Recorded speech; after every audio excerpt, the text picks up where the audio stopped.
93, Nakasato Hiroaki. 93.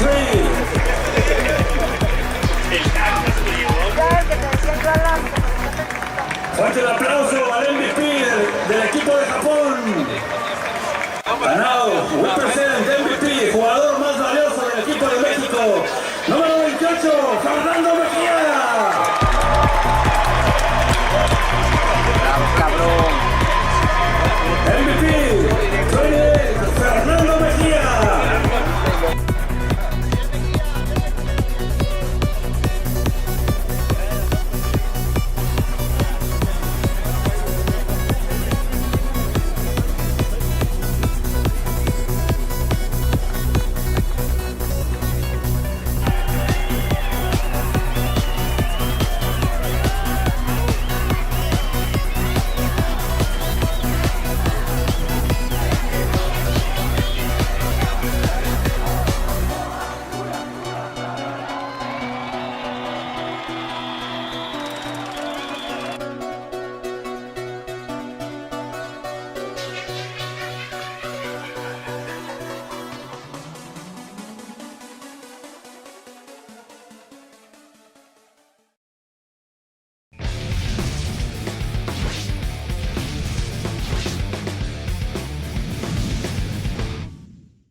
What's going on, guys? Welcome back. Part 2 of FanDuel six-pack wide receivers and tight ends. In this edition, we'll give you 3 of each. Try to get you a low-end guy, a mid-range guy, and an expensive guy to get you going in your lineups here for Week 5. So let's start at the tight end position. Going to roll with Will Tye, 4,800. Now keep an eye on Larry Donnell's status. If Donnell's out, I think you really can put Will Tye in a lineup and feel good about it. This game should be a lot of fun. Huge total here. I think the Giants mostly going to be playing from behind. If the spread is accurate, we got Green Bay minus 7.5. That's going to lead to a lot of targets for these Giants receivers, and I think Tye will be a nice leverage play. A lot of people talking Odell Beckham.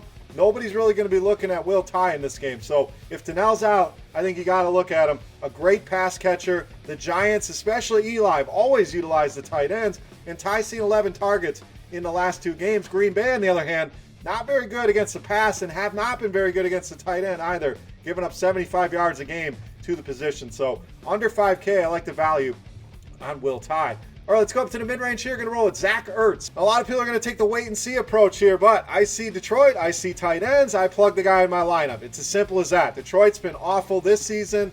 Last season led the league in touchdowns allowed to tight ends. This season they're on an even worse path to give up even more touchdowns. And Ertz is 100% healthy. He's not questionable. He's not somewhat practicing. He's been fully practicing almost all week long. So this offense, we'll see what Carson Wentz is, but I think Zach Ertz going to be a main weapon for him. And let's not forget, last season down the stretch, Zach Ertz was dominant, putting up 100-yard games. I think he averaged over 100 yards a game over his last 5-6 games. So 5,700, a lot of people, again, going to shy away from him. I think it's a great spot against a bad Detroit tight end defense. All right, let's move up to the high end here. We're going to go with Martellus Bennett, 6,300.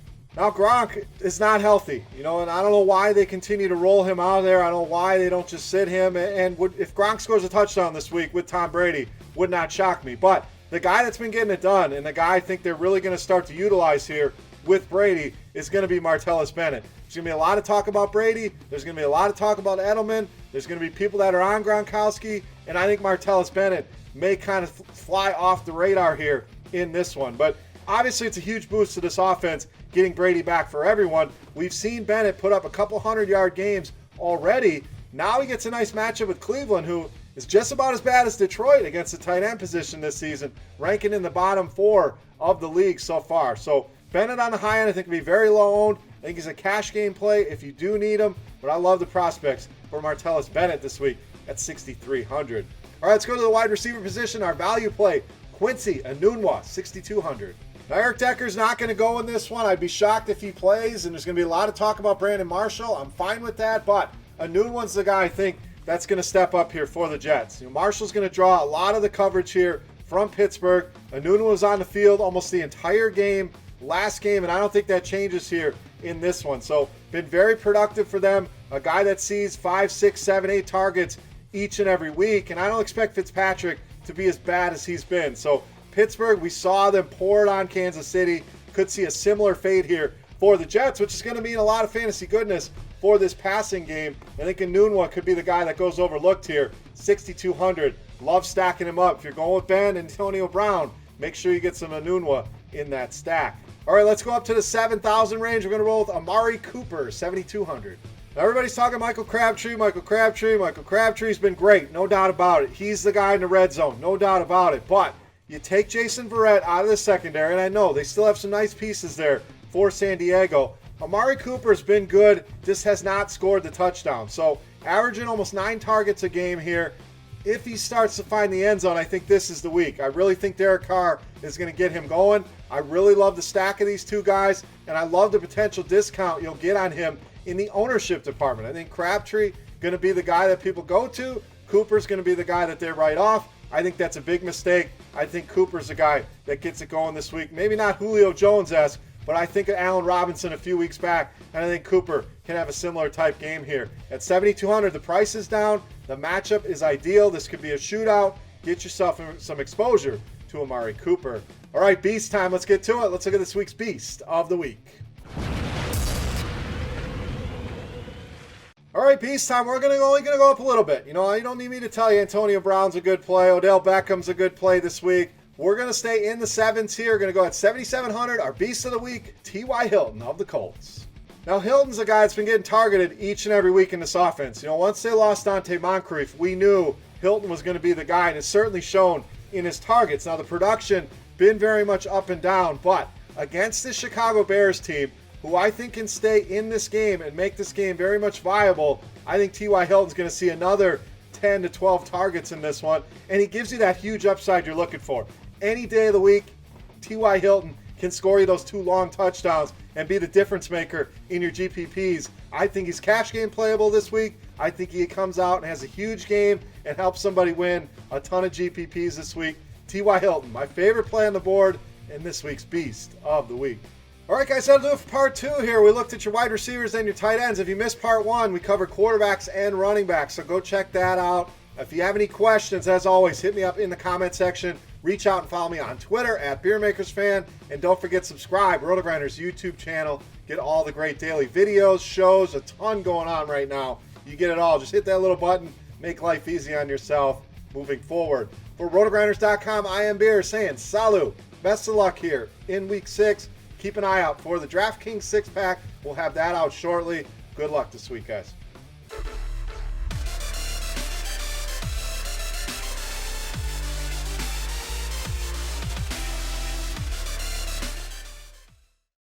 Welcome to Dr. Pepper Championship Week. Men, it is time for this program to draw a line in the sand. Belief is an interesting thing. Roll the ball! It doesn't make us physically stronger or smarter. But success is rarely obtained without it. Rolling the boat for a touchdown. And at times, those around us will question their own belief in us. You have earned your opportunity tonight. But if your belief is true and steadfast, those who you lead will also believe and ultimately buy in. And Western Michigan has completed an undefeated season. After that, when you step on the field, you will make believers of them all.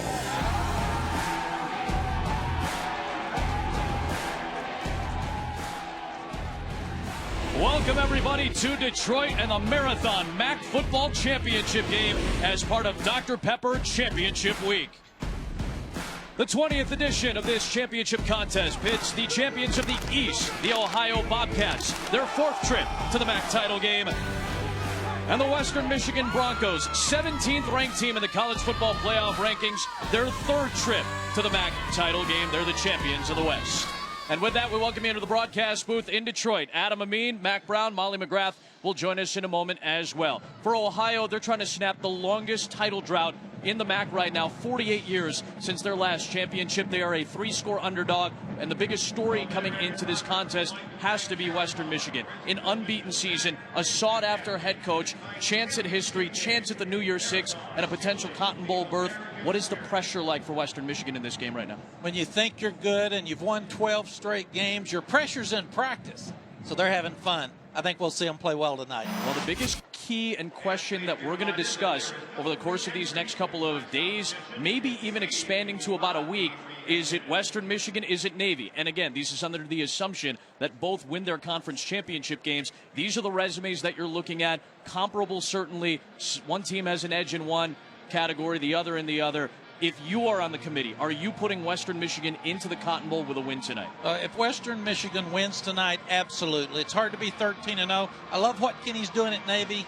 We saw those guys earlier in the year. They're tough, they're smart, but being undefeated is really a hard thing to do. 30 years as a head coach, I had it happen one time. Alabama, Western Michigan, the only two unbeaten teams, and we've got some stars to watch out for. Why is this guy on the big board for a first-round draft pick right now, Corey Davis? Why do you like him? Well, he's the best player on the team, and part of that's because he's the first guy on the field.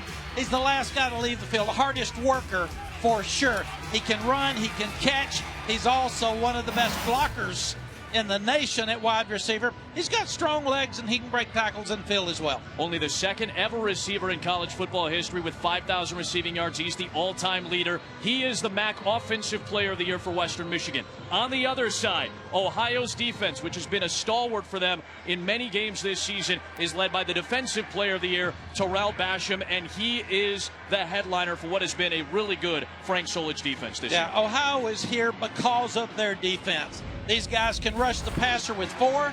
They can blitz and get after you. They can stop the run. And they've also forced 22 turnovers.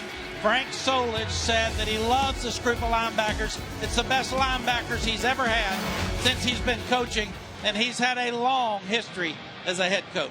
The ranks are there in Ohio's favor. The number 5 rushing defense in the country, which led the MAC, leading the MAC with a school record 41 sacks. And again, the takeaway numbers that Mac mentioned, facing the number 1 turnover margin team in the country in Western Michigan.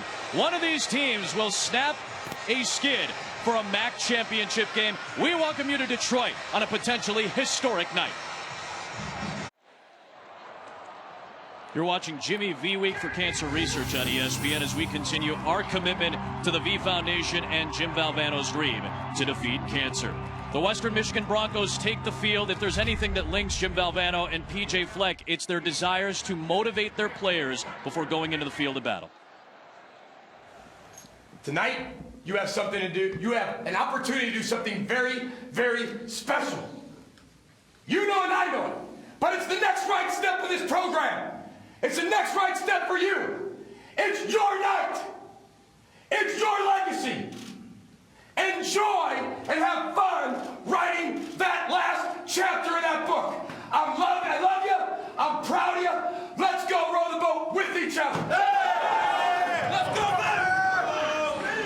Western Michigan not only looking for their first conference championship since 1988, but also for a path to the Cotton Bowl. Coach PJ Fleck has been preparing his team for this moment ever since last January. On January 7th, in their first team meeting back from an 8-5 season, Coach Fleck put up the Cotton Bowl logo in their team meeting room, and he had his players sit and stare at it in silence for 2 minutes. He wanted them to set their sights on a higher goal and embrace the pressure that comes along with all of this success. And with success comes a lot of fans, guys. 46,000 tickets have been sold. Only about 6,000 of those were purchased by Ohio fans, and the Ohio ticket office got a lot of calls from Broncos fans looking for extra tickets, Adam. This will be by far the largest crowd in MAC championship game history ever.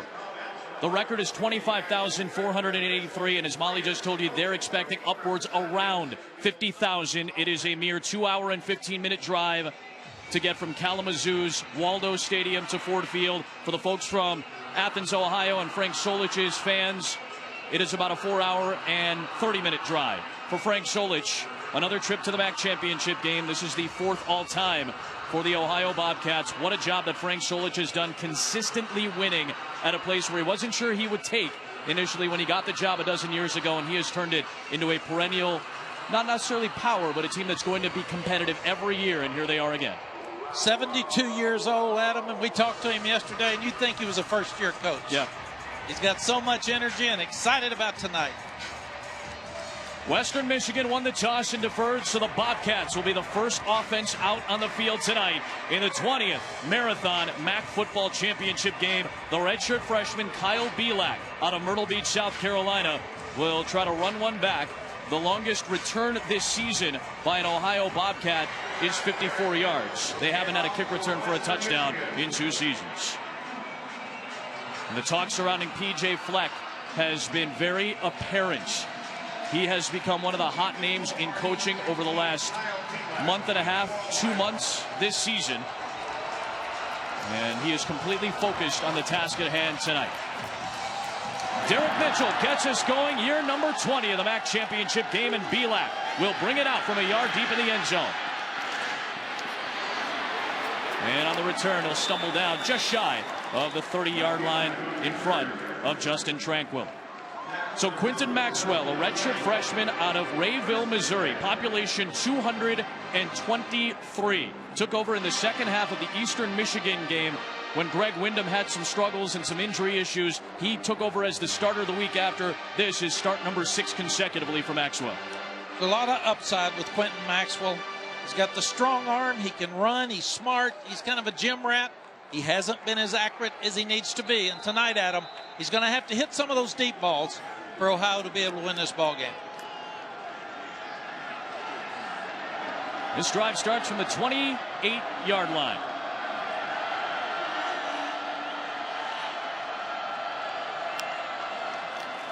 And on first down, it's a read play, and Maxwell will keep stretching to the edge and get shoved from behind by Justin Tranquil. Good run, shy of the sticks, but about 9 yards. Ohio knows they're going to have to slow the game down, run the ball, get time of possession, and try to keep Western Michigan off the field to win the game. Great start for Ohio. They've dealt with injuries at running back, quarterback, on the offensive line, but Maxwell has stepped up nicely to help lead this offense. They clinched the division championship with a 9-3 win over Akron, though. But Tim Albin, the offensive coordinator, says, I still feel good about what this offense is capable of.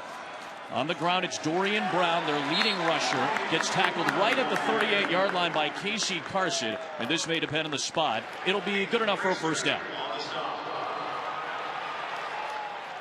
Ohio's not a huddle team, as Mac mentioned, but they will attempt to slow things down because Western Michigan is so explosive on offense and they possess the ball so well.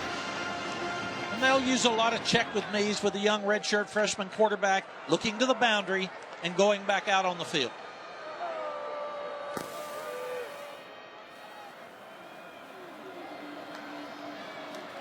Toss play. Here is Brown. Stretch to the edge and another solid run against a very good Western Michigan defense, which is 16th in the country in scoring D this year. They're 32nd in total defense as well. And with P.J. Fleck and defensive coordinator Ed Pinkham, they have improved the defense just about every year since they've been at this program. Well, these guys are playing at a high level in all 3 phases. Yeah. And that's a tough chore for Ohio tonight. They know they've got to slow the game down and run the ball and get third down and shorts and convert and try to stay on the field. This is 2nd and 7. And there was movement before the play, and a flag comes flying in for the first penalty of the night. Greg Sujak is our lead official. False start. Number 71 on the offense. 5-yard penalty. Remains 2nd down. This is an offensive line that has been intact just about every game this season, but late in the year starting to deal with some nagging injuries. Josh Cooper is starting tonight, but he has been dealing with a high ankle sprain over the course of the last couple of weeks. This is a very good offensive line. 16 sacks allowed, but the last 4 games, they've allowed half of those.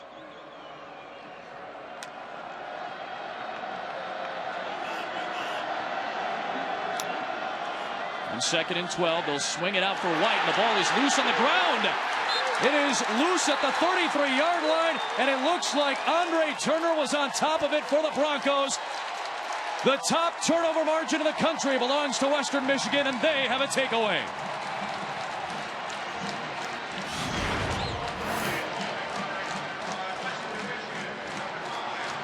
Maxwell's going to throw a quick screen out to the right. He sees Braster get out there. He's up underneath it. He knew that he couldn't get it to him, so it slips out of his hands. bad mistake by the young redshirt freshman. Turner gets on the ball. Another turnover for Western Michigan. They are plus 19 in the country, the top mark this year in college football, and they take over at the plus 33-yard line for Zach Terrell and a veteran explosive offense for the Broncos.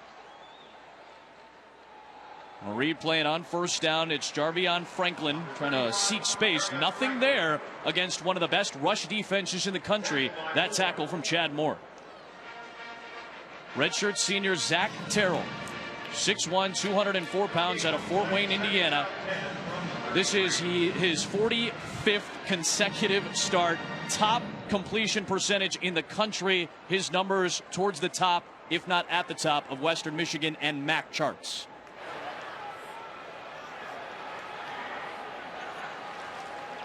They give it to another very dynamic back in Jamari Bogan, and Cleon Aloese with the penetration and the tackle for loss. Two very good plays by a stout Ohio front. We're seeing one of the better offensive lines in the country against one of the better defensive lines in the country. And so far, you've seen this team step up. You look at Aloese's quickness. He outquicked the offensive line of Western Michigan for the sack, or for the tackle for loss. Terrell Basham on third down and long. Let's see if he gets after the quarterback. 10 sacks to lead the MAC this season. He's the all-time Ohio sack leader. He will be lined up against Chukwuma Okorafor, a very solid left tackle. And now he switches to the bottom of the formation against Taylor Moton, two potential draft picks. Terrell flushed out, throwing past the sticks, and it's incomplete. Good coverage by London Miller on Michael Henry. Beg your pardon, Kylan Nelson on Michael Henry, and that'll bring up fourth down. Yeah, Kylan Nelson was a guy that was playing safety, but with all the losses from their defensive backs last year, they moved him out to corner, and he has really stepped up as a corner, and he'll play press man tonight, some against Corey Davis. Now, the ball is spotted at the 34-yard line. The offense still has not come out on the field, nor has the kicking unit. And perhaps they might take a penalty here of 5 yards and set up a punt. PJ Fleck taking his time. Yeah, you're in a difficult position. Yeah, no man's land. Good 3 and outs, too far for the field goal. Let's move them back a little bit. Game. Offense. 5-yard penalty remains. Try to punt down. them back. Yep. Punt them back inside the 10, and then you've got great field position with an offense that struggled some this year and a tremendous defense. And how about the stand after a quick change? The turnover by Ohio and their defense kind of bails them out here. Well, sudden change is always a key thing that happens during a ball game. Really good job by the OU defense. James Coleman is one of 2 punters used by Western Michigan. He'll try to pin Poppy White and Ohio inside the 10. Forces the fair catch, well placed at the 7-yard line.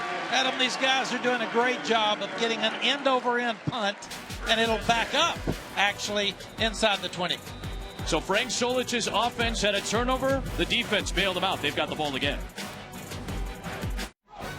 Saturday Night Football, 8 Eastern on ABC. It's the 2016 Dr. Pepper ACC Championship game from Orlando. Clemson, a potential spot in the playoff against 23rd ranked Virginia Tech. Is that a win and in for you if Clemson wins tomorrow? Absolutely. Clemson's been a great team all year. They've played a little bit up and down. Got Deshaun Watson, got tremendous speed, playing great defense with Venerables. I think they win tomorrow. From the 7-yard line, after a good punt by Coleman to pin Ohio deep. Their second drive will start with a run play. And it is Dorian Brown trying to slip ahead and works his way to the 10-yard line. Ohio opened its season with a 3-overtime loss to Texas State. Then they beat Kansas. And then, Mac, I remember they played a Tennessee team that was ranked and at home very tight early in the year. It was very tight. For people who haven't seen this Ohio team, they're very well coached. They're tough. They're great on defense. And this is not Frank Solich's first rodeo. No. He has been around, so he's not going to be intimidated by this game. Their 4 losses all decided by 9 points or less this season. Their problem's been kicking field goals instead of scoring touchdowns, so that'll be a factor tonight. Western Michigan shows pressure against the run, and Brown gets wrapped up in the backfield by Robert Spillane, leading tackler for Western Michigan and a very highly touted player by this coaching staff. These are two coaches that really believe in run defense. They think if you can protect the ball and stop the run, you're going to win football games, and that's what we're seeing early in this game. All runs so far against PJ Fleck's defense. 6 runs for Ohio. It looked like they were setting up a pass play, and that was the fumble by Maxwell. Yeah, 3-man rush. Probably be smart with the young quarterback here. Make sure you don't turn the ball over. On 3rd down and 7, they will bring 4. Maxwell under pressure, taken off, wrapped up and brought down to close out the drive. Excellent pursuit by Eric Asua, sophomore out of Maryland. This guy just makes plays. You get he and Keon Adams on the same side, start bringing him around. He's faster than the quarterback. Quarterback runs 4.7. This guy probably runs 4.5. Really good football player on defense. So that'll force a punt, and Darius Phillips has a punt return touchdown this season. He's got 4 return touchdowns in his career. I don't kick it to him.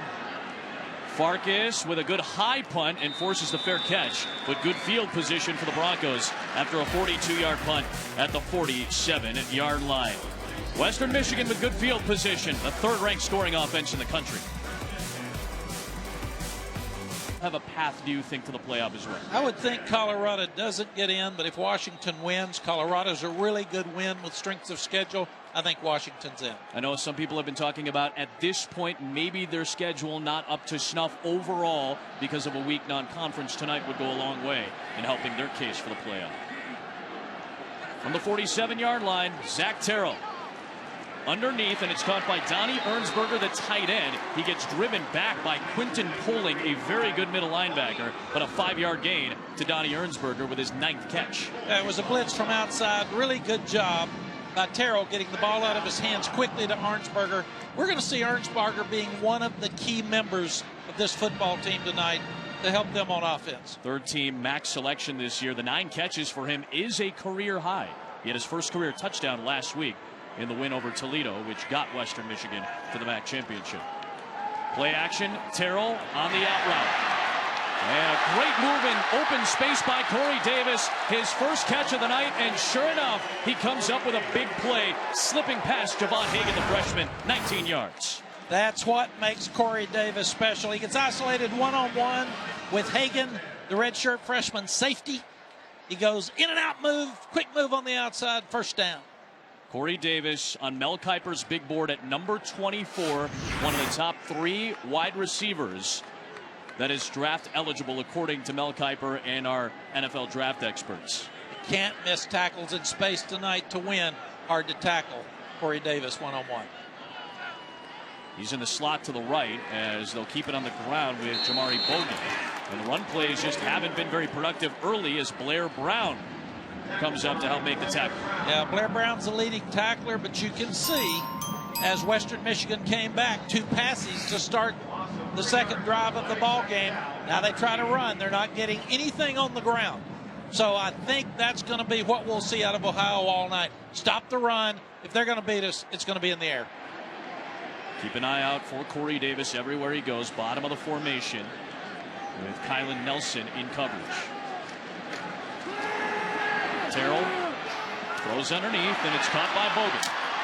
And he gets wrapped up by Poling at the 25-yard line. And that'll set up 3rd down and about 6 here. Yeah, 2 linebackers, both Poling and Brown, made all MAC. And Coach Solich thought Chad Moore, the other guy, would have been all MAC. They just didn't want to put 3 guys from the same team on there. As we said in the open, he loves these linebackers. They really do a good job of tackling in open field. Get it to the back, he turns it up, they're all over the place. They can run and tackle. Poling and Brown are the highest graded linebackers according to Pro Football Focus in this conference. 3rd down and 6. Terrell across the middle, incomplete. Slipped through the hands of Carrington Thompson and landed incomplete out of the reach of Nelson. And it brings up 4th down. And the coaches told us yesterday that Thompson and Michael Henry, the 2 other receivers other than Davis, have to play consistently well to take pressure off of Davis, because most of the time he'll be double covered. So this will be a 42-yard try for the freshman out of Piedmont, Oklahoma, Butch Hampton. 13 of 18 so far this season.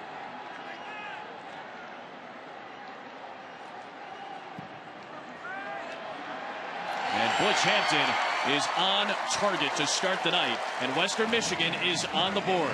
They cash in first. The 17th ranked and unbeaten Broncos have an early lead in the first.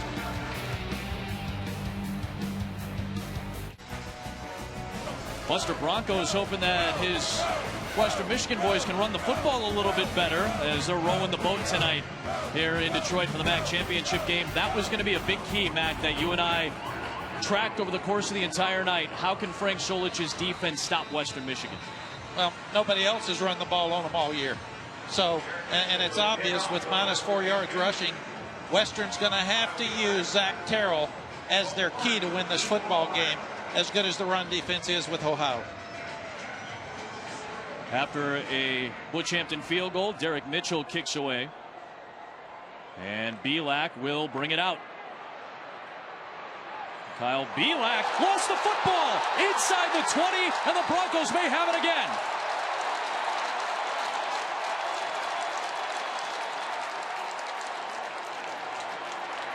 Sweeney, the former walk-on turned scholarship player, with a forced fumble, and Western Michigan takes over in the red zone with their second takeaway.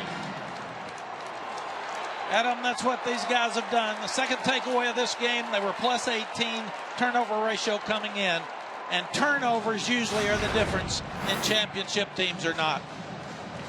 One of the things we know, Ohio could not afford to have turnovers tonight. Frank Solich told us that as much yesterday.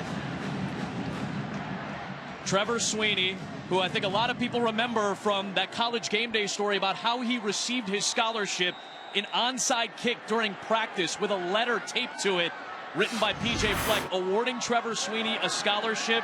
Many people remember the story, and the special teams stalwart comes up with a huge play. Terrell had it batted down at the line of scrimmage. Great play by Tom Strobel, the veteran and transfer from Michigan, to knock it down. Well, Sweeney knew he made some money covering kickoffs, Adam. That's so right. he continued to do it. Again, great defense after sudden change with that front from Ohio.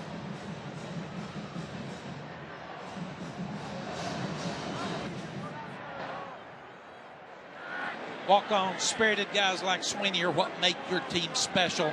Coaches love it when they see a young man earn the right. On second down, Terrell waiting for one-on-one to develop on the outside, and Corey Davis just couldn't corral it cleanly, lunging out of bounds. It'll bring up 3rd down and 10. These guys have thrown this play so many times. You've got really good press coverage by your cornerback.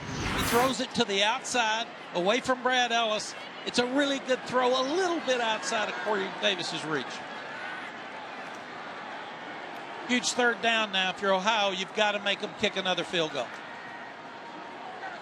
It's like they're bringing 4. And that's been the case most of the season. Jimmy Burrow, the defensive coordinator, says about 90% of the time they only rush 4. That's the case here. Terrell underneath.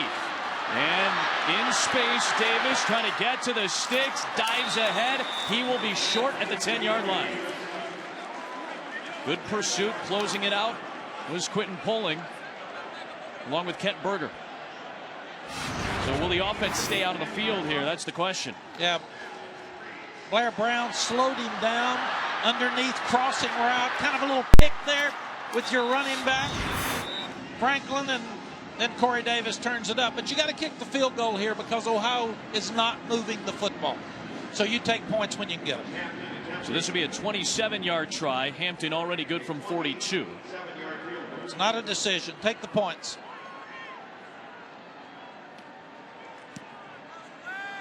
Not the greatest angle to try to punch it through, but Hampton is able to knock it down. And a 6-0 lead for Western Michigan. Sweeney set it up with his great special teams play. Broncos get 3 out of it.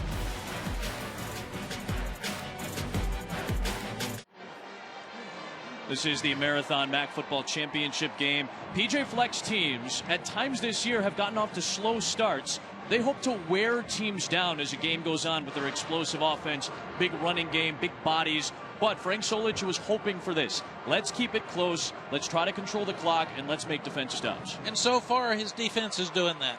2 turnovers, sudden change, defense comes out and forces them to kick field goals.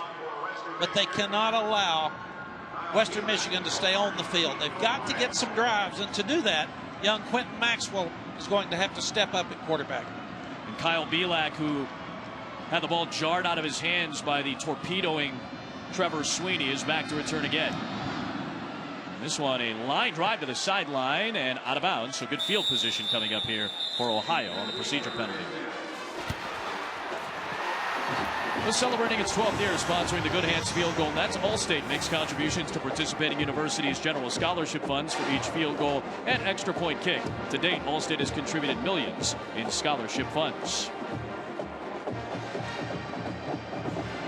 Excellent crowd, especially from the Western Michigan side. Shorter trip. They bought all the tickets, as Molly told you at the start of this game.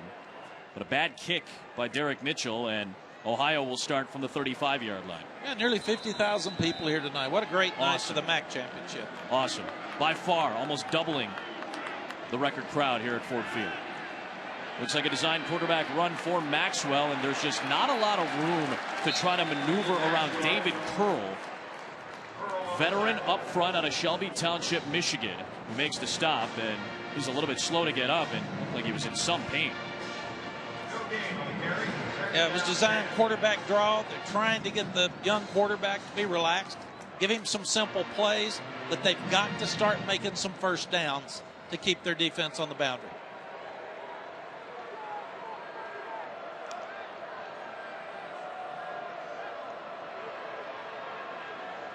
Slow it down, look to the boundary. Going to get my play, and I'm going to let that clock run. A redshirt freshman, but a ton of maturity, says Frank Solich. Another zone read, and this time it's Malik Irons getting tackled by a very good defensive rush end in Keon Adams. And it'll set up third down at about 7. Keon is such a good story. He was a high school running back down in Salisbury, North Carolina. Bill Kinney, running back coach, recruited him, found him, and now he's turned into one of the best pass rushers around.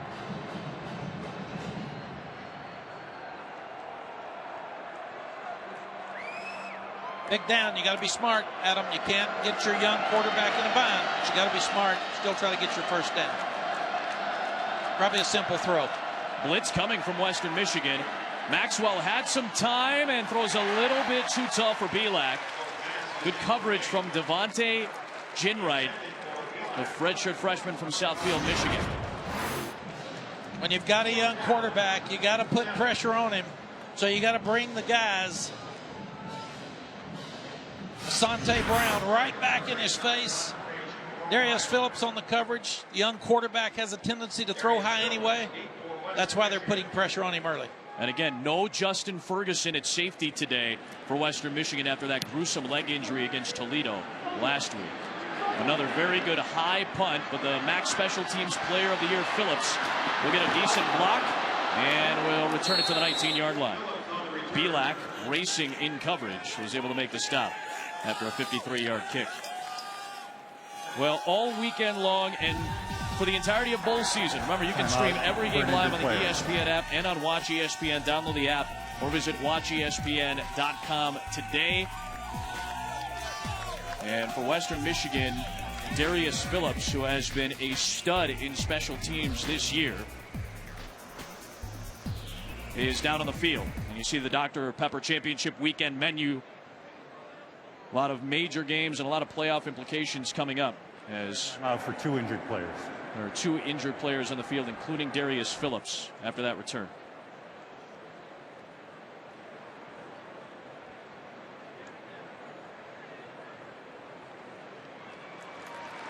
Back up to his feet, good sign.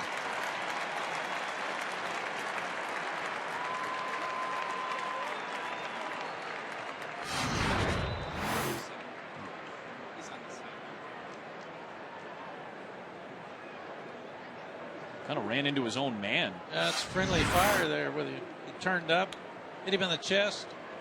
And then Cody Grillio, who was in on that return coverage as well. The redshirt junior is getting help back towards the Ohio locker room as well. So both sides a little banged up. Phillips at least with a smile on his face.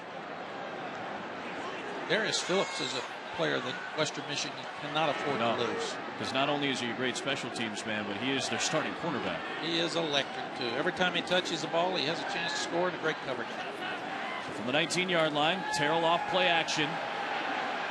Long time to try to get one off, and now he'll take off. Run down from behind as he takes the hit across the 25. Ends up being about a 9-yard run as he was chased down by Kurt Lacey. Terrell is such a heady player. You've got the good 4-man rush. Looks like a coverage sack. He pulls it down, runs.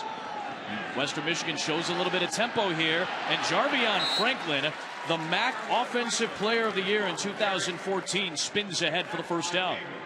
One of the things you have to watch with Western Michigan, they have 4 different tempos, and they felt like they caught them standing around a little bit that time, so they tried to go quickly on second and a couple for the first down. So they've got Franklin, who was the Rookie of the Year, a freshman All-American a couple of years ago, and then they have Jamari Bogan, who came back with a vengeance from a twisted ankle last week and had a huge day against Toledo, over 100 yards. Draw play, here is Bogan with space. A well-designed play turns into a run of 8 yards to the 41. Chad Moore with the tackle. We asked P.J. Fleck last week, why was he so effective? He said he had fresh legs, Coach. You get to the end of the year, you're tired. Here they go quick again. Now they're substituting. It'll slow it down, give Ohio a chance to match the substitution. Yeah, they brought in Ernsberger, the tight end. And then keep an eye out for Corey Davis as he moves towards the slot to the left side. Could be a major factor on second down and third down. If you follow the tight end, he'll usually lead you to the run. Comeback route, Carrington Thompson makes the catch, slips a tackle in Bobcat territory, and gets wrapped up and brought down after a 12-yard gain to move the chains. Torrin Davis finally ended the play. Once again, the coaches from Western Michigan told us yesterday they've got to have plays out of Thompson and Henry because everybody is going to give so much attention to Corey Davis. When those guys stepped up and are playing consistently well, it really helps their football team. Make the play, got him in one-on-one coverage, easy throw. A set of downs, back to the ground. Bogan trying to push the pile in a strong run on first down at 4. 90 seconds for the first quarter. That's what these guys do. They just pound you with the backs, then they fake the off-tackle run and throw the ball down the field to quick receivers. You look up, and all of a sudden, they've had the ball for over half the game or 3/4 of the game with their time of possession. They are top 5 in the country, 34 minutes time of possession per game this year. And they're a very balanced offense as well.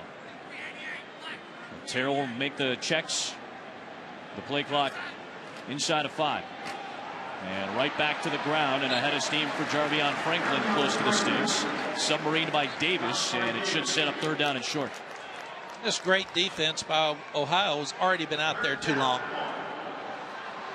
The tempo continues quickly to Franklin, trying to run up the middle against that stout front. And he's going to be marked shy from one line judge. The near side head linesman says it might be closer than the far side, but it looks to be short by about a yard. Good penetration by middle linebacker Quentin Poling. And I think if you're P.J. Fleck, here you go for it. You're playing great defense. You've got 4th and short. You're running the ball. You're making plays.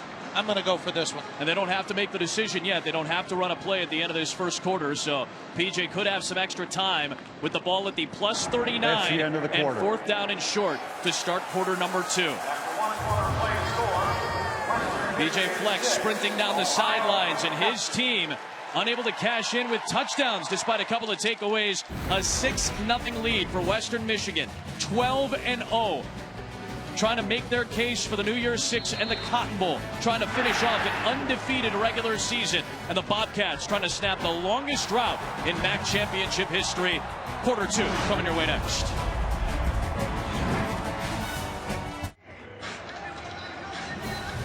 PJ Fleck, the second youngest coach in the FBS. He turned 36 years of age on Tuesday. Only Mike Norvell in Memphis is younger. He relates to his players very well. Molly McGrath, you see him on the sidelines. Yeah, that's right. It's been really quiet here on Western Michigan sideline, Adam, and PJ Fleck isn't having any of it. He could tell that his offense was really frustrated that they couldn't get anything going. So he ran up and down, and he called together a meeting with all of his offensive players. He was yelling at them, telling them to stay focused and fight back, Adam. And here they convert on fourth down, Mal. One of the best fourth down conversion units in the country. They are now 13 for 15 on the year on fourth down this season, and Bogan converts. That was all on Bogan because Blair Brown penetrated. He had him for a loss. Then a huge play. Bogan sidesteps him, turns up inside for the first down. So now they get a fresh set of downs from the 37 in Ohio territory. Couple of takeaways, but no touchdowns to show for it in the opening quarter for the Broncos. A team that averages 45 points per game, tied for third in the nation with the Washington Huskies. Big hole for Bogan. And one of the best runs of the day for the Broncos. 9 more yards down to the 28, where Blair Brown closes it out. Really good job by tight end Ernsberger coming from outside in on the isolation play. It's just a simple old I formation isolation play, but the tight end 85 comes from outside in instead of the old-timey fullback. PJ Fleck was raised by Jim Tressel, so there's a whole lot of power running game, and that's where you get the time of possession as well. Jim was one of the best.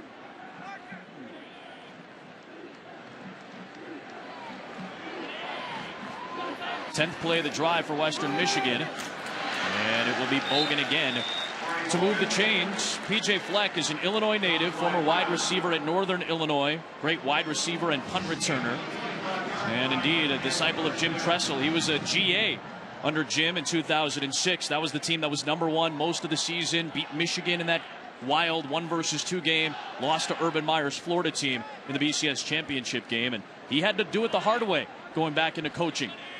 Yeah, beat Texas in the second game of the season in Austin. You remember, not that I remember. You don't remember that, though, wholeheartedly by any means. No, just 24-6.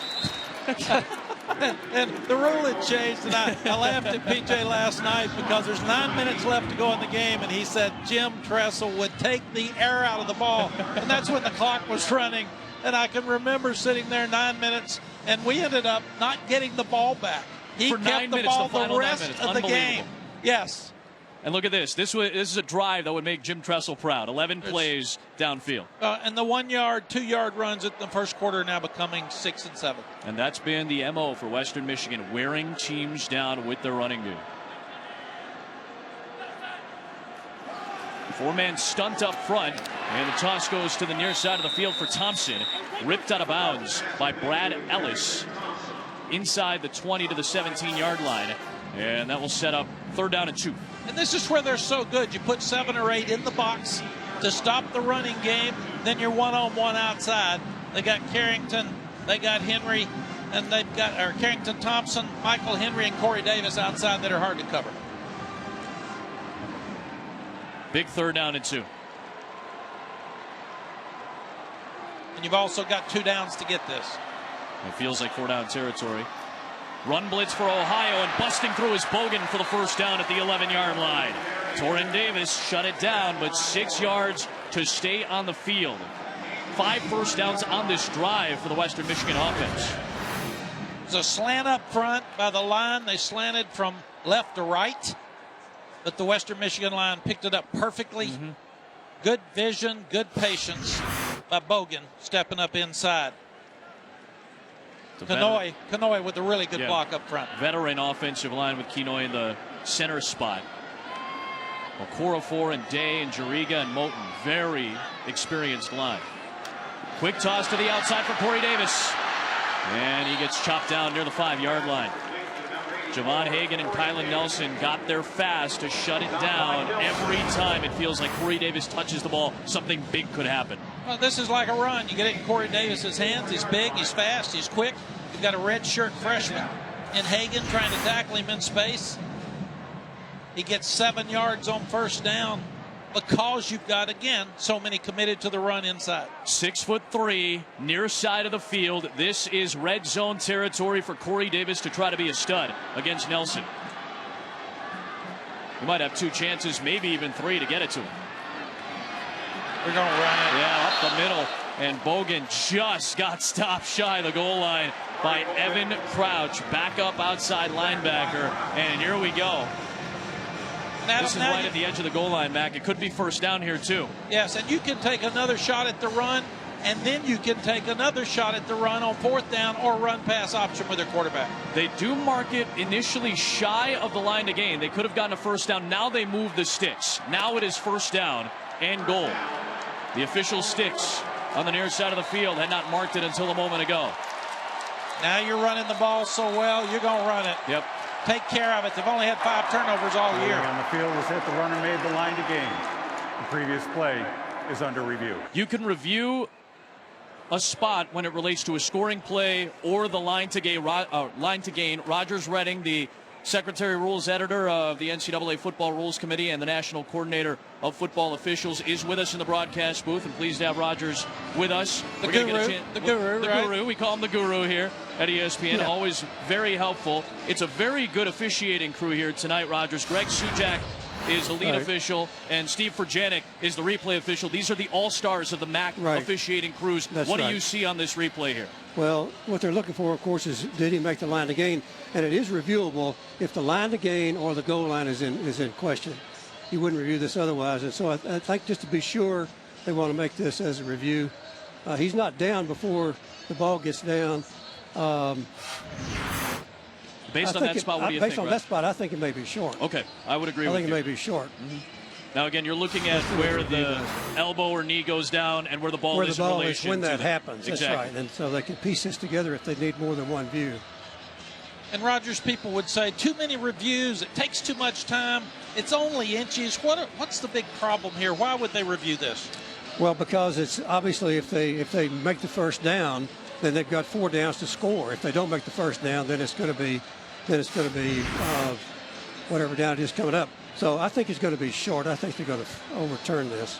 Again, the line to gain was the 1-yard line. You could get a first down without scoring. Based on what Rogers saw, what we saw in the booth, it looked to be that the elbow of Bogan was down with the ball at about the 1.5-yard line, maybe just inside 1.5. Yeah, right. So we're all in agreement. We believe that this will be 3rd down and goal coming up.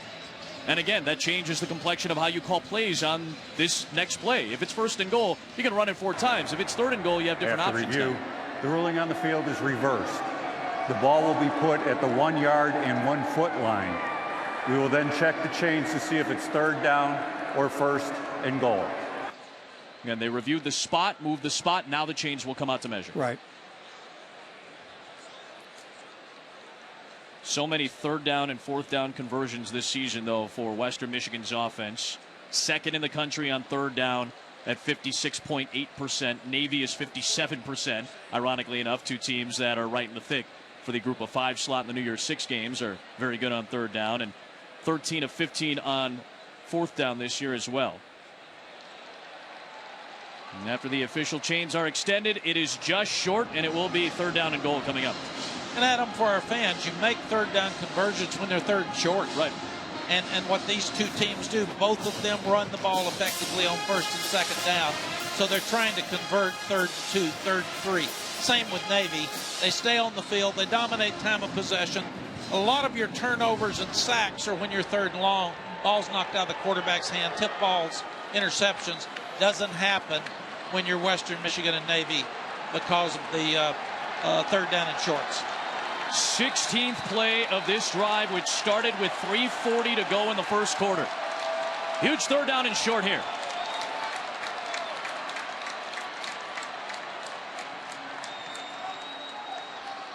Trying to bang it up the middle with Bogan, and Ohio's defense comes up clutch again. There is Terrell Basham, the Defensive Player of the Year in the MAC.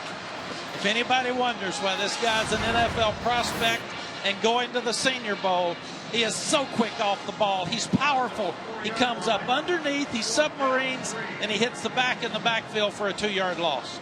Stop after stop after stop deep in their own territory by Ohio, and they will force a 21-yard chip shot for Butch Hampton, who's already been good from 42 and 27.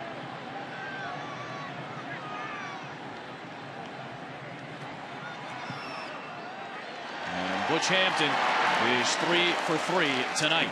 And a 9-0 Western Michigan lead. But how many more times can Ohio's defense come up clutch? A 17-play drive. This was the crucial spot. Reviewed, reversed, forcing a field goal.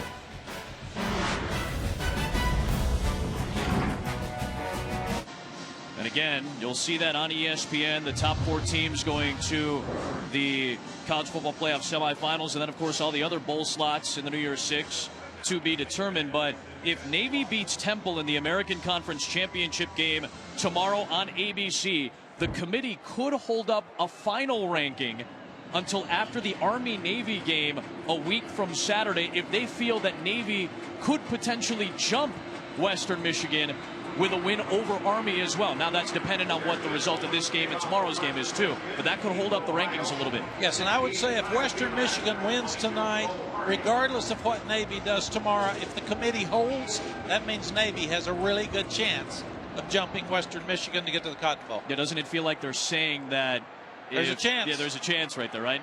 There is a chance. So here is Bo Hardy, safety and running back this season, taking it out across the 25-yard line. We showed you this earlier tonight, and Navy has a very strong case, certainly.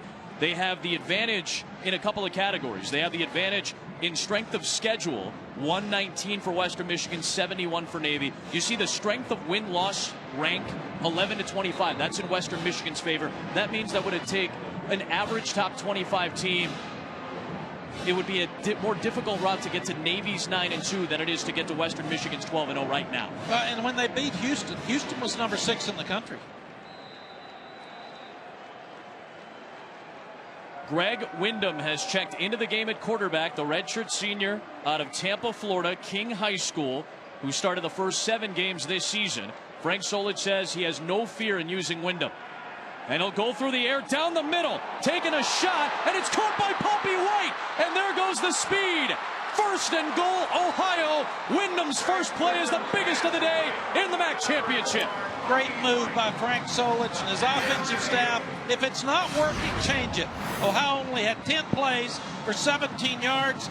They come out, they fake the ball off tackle with Windham. They hit the post, 67 yards to Poppy White, who runs 10,500 meters, and that was one of the concerns for Western Michigan. They knew they would go deep to Poppy. He is a running back. He is a slot receiver. He is an outside receiver. He is on the outside right here.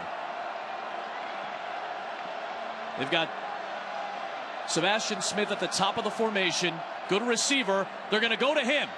Trying to make an outstanding one-handed catch. Great coverage by Justin Tranquil, and it's 2nd down and goal. And you're in a championship game, and Greg Windham, 5-year senior, you put your older guy in. He takes the fade shot one-on-one to the outside to their best receiver, Sebastian Smith. You got a taller guy on a short guy, just overthrows it to the outside. So Greg Windham won the job in camp, but had some struggles on the offensive end. He was dealing with a bit of an ankle injury as well. He took it very tough. He was upset that he lost his starting job, but Frank Solich said, you have to be ready. And Brown trying to find some space. He gets chopped down in the backfield. Good play by Devontae Ginwright, and it'll set up 3rd down and goal after a loss of 1. And Ohio's been stopping Western Michigan 4 times inside the 40. They're making them kick field goals. But Ohio has had trouble scoring touchdowns. They've been forced to kick field goals. They're going to have to score touchdowns to win this game. And a very pro-Bronco crowd rises in voice here at Ford Field. And a whistle for a timeout. Coach Solich didn't like what he saw.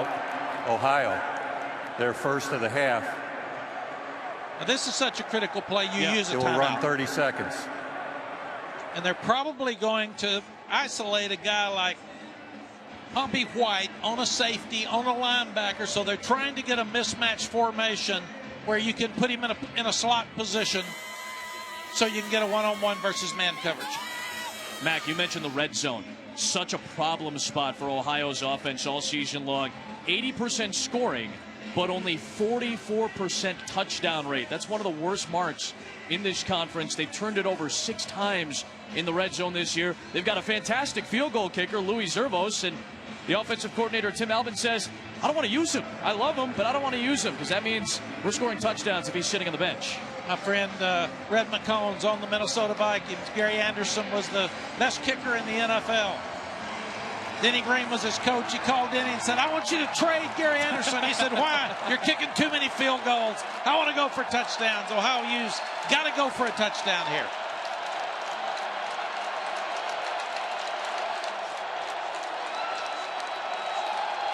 Look to Smith at the top for another fade. Top left of your screen.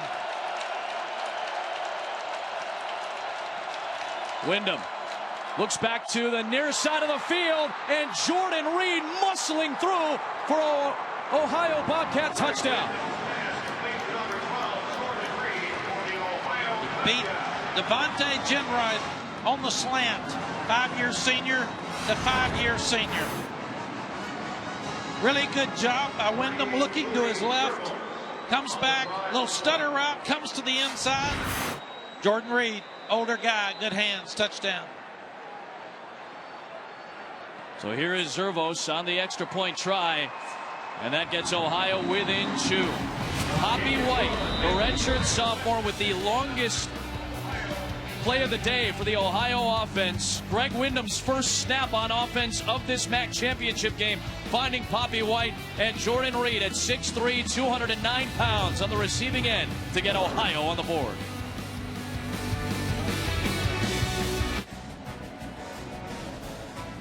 Frank Solich played fullback for the great Bob Devaney at Nebraska, and P.J. Fleck, very impressive wide receiver and punt returner at Northern Illinois, who got a chance in the NFL as well. Frank is a native Clevelander, born in Pennsylvania, but his formative years in the Cleveland area.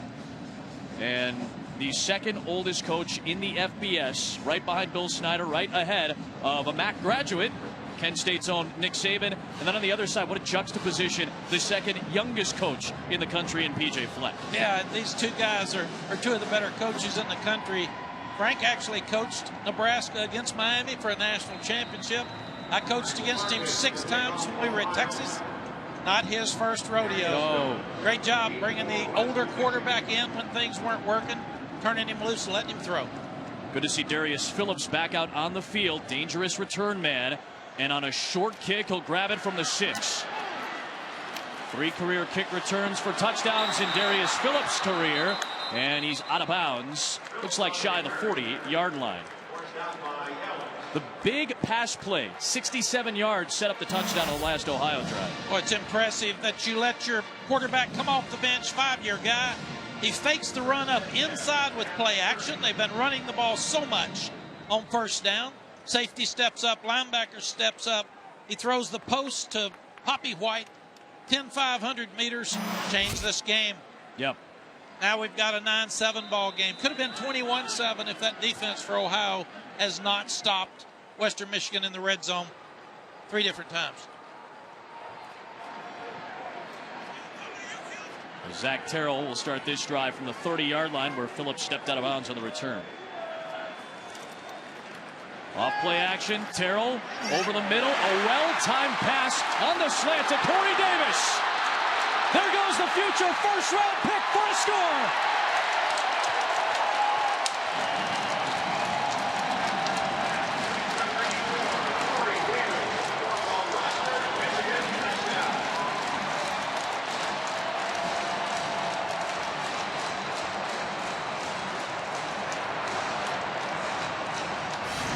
For the 50th time in their careers, it's Terrell to Davis.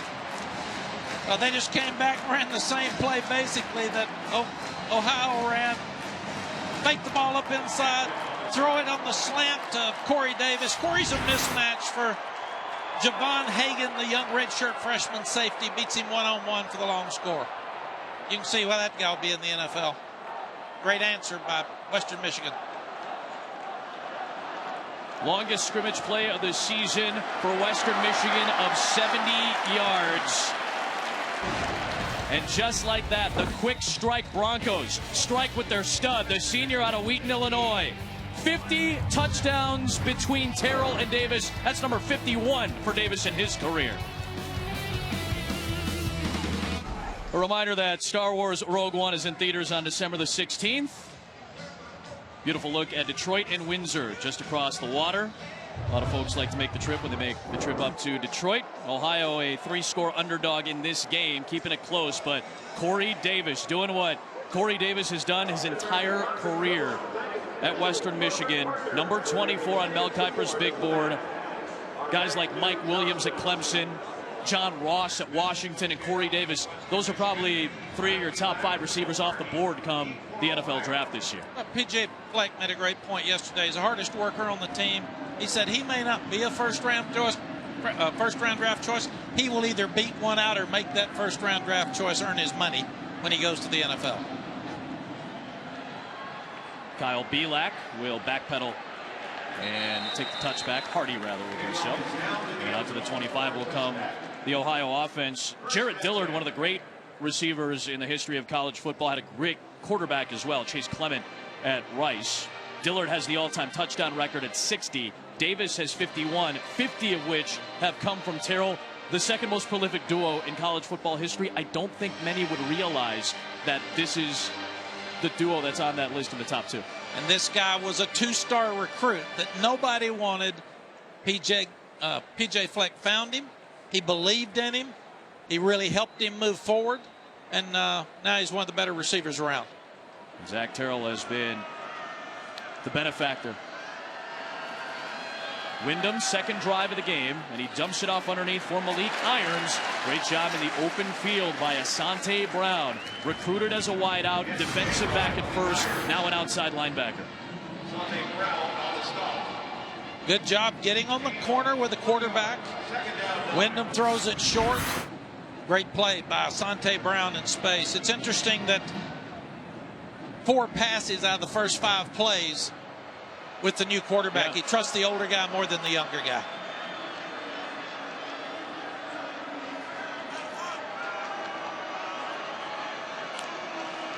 Low snap, handled by Wyndham.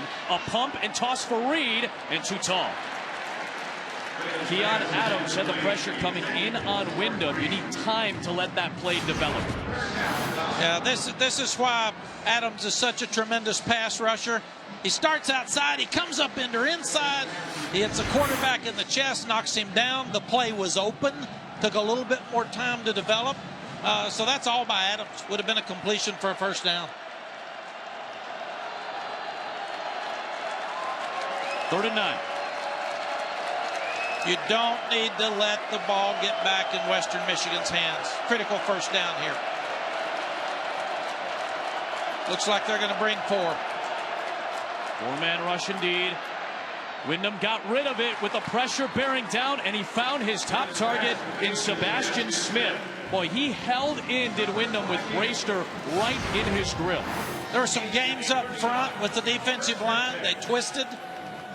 Really good pickup by the O-line from Ohio. Good patience. Braster's after the quarterback. He waited for the opening. Good play to Smith for the first down. Smith, the 3rd all-time leading pass catcher in Ohio history. First down at the 39-yard line, and the Broncos showing some pressure.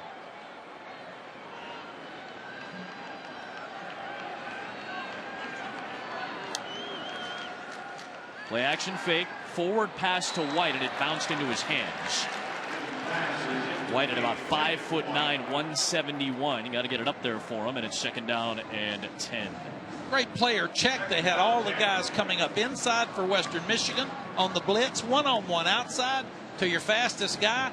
Wyndham's got to get the ball to him and let him make a play in space. Bobby White, you said a 10-5, 10-6, 100-yard dash back in high school. I like Poppy Smith. Oh, he's so fast. You like those fast guys. Wyndham rolling, firing to an open man, and it's incomplete. A little too tall for Poppy. Boy, if that ball is on target, White probably has some space to pick up additional yardage in Western Michigan territory. It's a well-designed play. Wyndham fakes the quick screen to the left. It's a sprint back to the right, delayed sprint. Throws it outside to Poppy in the seam. Just got to put it on him. That's 2 off throws for Wyndham. He's got to be accurate for them to hang in this ball game. You got to put it on Poppy. Put it on Poppy. Twice. 3rd down and 10. Another big 3rd down. Yep. I bet we see Western Michigan defend this time. I think they'll bring 4. With a spy underneath for Bielak. They tried to set up the tunnel screen, and there was so much congestion in there that there was no real space for Bielak to make a play. And now it's 4th down. Oh, Alex Grace, number 34, was all over it. He saw it was the underneath screen. He sprinted right at him to try to get the stop. So there's Phillips again. Had his first career punt return for a touchdown against North Carolina Central, 66-yarder. Max Special Teams Player of the Year back for this Michael Farkas punt. One of the best punt return units and coverage units in the country in Ohio University. A good high punt of 39 to force the fair catch. Stadium in downtown Detroit, the Motor City, the 3-1-3. Beautiful night here in December. Marathon MAC Championship game of the 2nd quarter. Help us beat cancer. You can log on to jimmyv.org or call 1-800-4-JIMMY-V to donate. All donations benefit the V Foundation for Cancer Research. 100% of all direct cash donations are awarded. You knew Jim Valvano. I knew Jimmy. He was the coach at NC State when I was the basketball coach, when I was the football coach at North Carolina, and loved him. Passionate. Loved his players. Very colorful. Lost him too early and lost a great coach in person. Zach Terrell starts this drive from the 22-yard line. On 1st down, bouncing off a tackle is Jarvion Franklin. I can't help but remember with Western Michigan playing our good friend John Saunders, whom you got so close with a year ago, and obviously we lost John too soon as well. He was very close with Jim Valvano, of course, as well. Yeah, I lost my buddy. He cared so much about people. He cared so much about the V Foundation. Of course, he loved these Broncos. He's smiling in heaven now. College football misses him. Here's a guy that talked to us every Saturday in basketball, every Saturday in football for years. Terrell taking a shot downfield and overthrown, incomplete. Trying to get Carrington Thompson involved and take advantage of Brad Ellis, the cornerback. And it'll bring up 3rd down and 5. When you take your guys inside and you take away the running game, you've got to be able to cover man-to-man outside. And Brad Ellis was all over that one. 8 of 13 for 135. The touchdown to Davis. The long play on the catch and run. After the 3 and out initially by Western Michigan, they have scored on 4 consecutive drives, 3 field goals and a touchdown. The 3rd and 5 here, and they have struggled. One of the best 3rd down teams in the country is 1 for 6. Ohio bringing 4 as they often do. Underneath, Davis trying to get to the sticks. He breaks the tackle of Ellis, and he's got the 1st down across the 35. So tough to stop him one-on-one because of his strength and his quickness. Yeah. He gets you off balance with his quickness, and then he runs through arms. He knows where the chains are and makes an easy 1st down, getting away from Brad Ellis. Hard to tackle this guy one-on-one in space. Corey Davis already over 100 yards in the 1st half. 27th time in his career he's gone over 100 yards. A trick play here. End around for Dwayne Eskridge, and he gets shut down out on the perimeter by Torrin Davis, the veteran of the secondary. Sniffed that play out, stayed in his lane, and picked up a loss of 8. He's a boundary safety, 5-year senior, been around a long time. He kept really good eye discipline. He didn't let the ball going away from him lose his eyes. Big loss for the defense of Ohio at a key time. They can't allow Western Michigan to score here before the half. And with 2nd down and 18, you feel like this is a big chance for Ohio to get the ball back with Western Michigan behind the chains. And a penalty marker comes flying in from the far side of the field.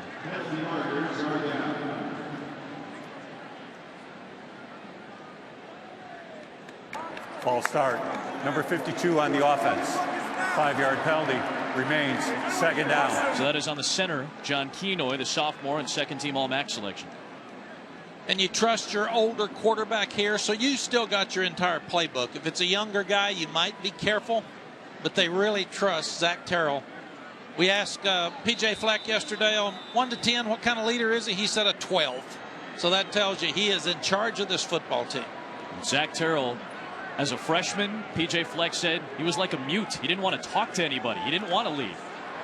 Now he's doing it by example and vocally. And taking a deep shot downfield, but incomplete, looking for Eskridge, the true freshman, trying to get him involved. And that'll bring up third down, and nearly a quarter of the field. If you're sitting at 3rd and 23 on defense, where are you moving back to? Are you playing back towards the sticks? What do you want to see here? Yes. I was with a coach one time, and he said, back up, cornerback, or secondary coach said, back up, guys, back up, guys. Head coach said, you let them get beat, you're fired. He said, back way up, guys. So they're going to play deep, play off, let them have a screen draw underneath pass here and not worry about it. Just try to keep them short of the chains. And they go underneath to try to get a big play out of Davis. And Corey Davis breaks a tackle. Corey Davis past the sticks to the 46-yard line on 3rd and 23. But was he able to get to the chains? It looked like he was able to. Or did his knee go down at the 42-yard line? They threw the underneath crossing route to Corey. You got to tackle him in space. He turns it up. He knows where the down and distance is. He must have stepped out of bounds right before the chains at him, because it sure looked like he made the first down. Again, Rogers Redding is in the booth with us. Rogers, did you see anything in particular on that play? Timeout, Western Michigan. They're first of the half. It will run 30 seconds. And if you're P.J. Fleck, you're wanting to take another look at it. Let's see what he does here. Right there, yeah. Great job by our production crew. Indeed, he stepped out. I mean, the toe just barely got out. About 2 yards shy of the line to gain. And just barely means about 3 feet, because it doesn't make any difference. If you step on that line, you're out. But you said it earlier, Adam, these officials are doing a tremendous job. They haven't missed anything tonight. They're an all-star crew, as we said, top-rated side judge, top-rated lead official, top-rated back judge. This is a very good crew. Now, in relation to the ball, you still have to look at where the ball is when the foot goes out of bounds, but it did seem to be short of the line to gain, Rogers. Yes. And Corey will kick himself on this one, because if I plant my foot, cut right back up inside, I'm going to make my first down. So this is one he wishes he had back. How about that? They needed 23. He got 21 and almost had enough. Had he not stepped out of bounds, he would have had the first down past the chains by about 4 yards. But you've also changed field position with a short pass that gives you a chance to put the ball on the other end. That's a very good point. It at least helps flip the field. And the fair catch by Poppy White will have Ohio set up at the 15-yard line. Championship weekend, and of course the ACC championship game presented by Dr. Pepper from Orlando. Clemson, number 3, sitting in a very positive spot. A win could potentially lock them into the college football playoff. Virginia Tech, 23rd ranked though, trying to make some magic happen Saturday night on ABC at 8 o'clock Eastern time, streaming live on the ESPN app. Your thoughts as we go into Saturday night? Well, I love Justin Fuente and what he's done with Bud Foster at Virginia Tech in his first year, putting them in a championship game. Clemson's been there, though. They've been in this game before. They played in the national championship game with Alabama last year. They'll be ready to play tomorrow. From the 15-yard line, Greg Windham stays in at quarterback, and Dorian Brown picks up about 5 on first down. 3 minutes to play here in this first half. Ohio's got 2 timeouts, as does Western Michigan. Remember that it's Western Michigan ball to start half number 2. You need to get some points out of this if you're Greg Windham in Ohio. Take some momentum into half. Again, Windham with that first snap got Ohio kind of sparked on the offensive end. They looked excited when Windham came out of the field. Missed some throws the last series. Got to connect on this one. Here is Dorian Brown once again, and about 2 to the 22-yard line. Spillane there on the stop. And third down and about 3 coming up here. And the danger, Adam, if Ohio doesn't make the first down, Western Michigan's going to call timeout, get the short field, and try to score before the half. That's why this is a huge 3 yards to try to pick up. Huge 3 yards. A lot of people that are Western Michigan fans might have their eyes on ABC at noon Eastern tomorrow. Temple and Navy. Navy 19th ranked, Western Michigan 17th ranked, coming into the final weekend of championship play. Army still has Navy as well. Flag thrown, slant caught by Sebastian Smith to the 32, but we have to check the penalty marker back at the 19.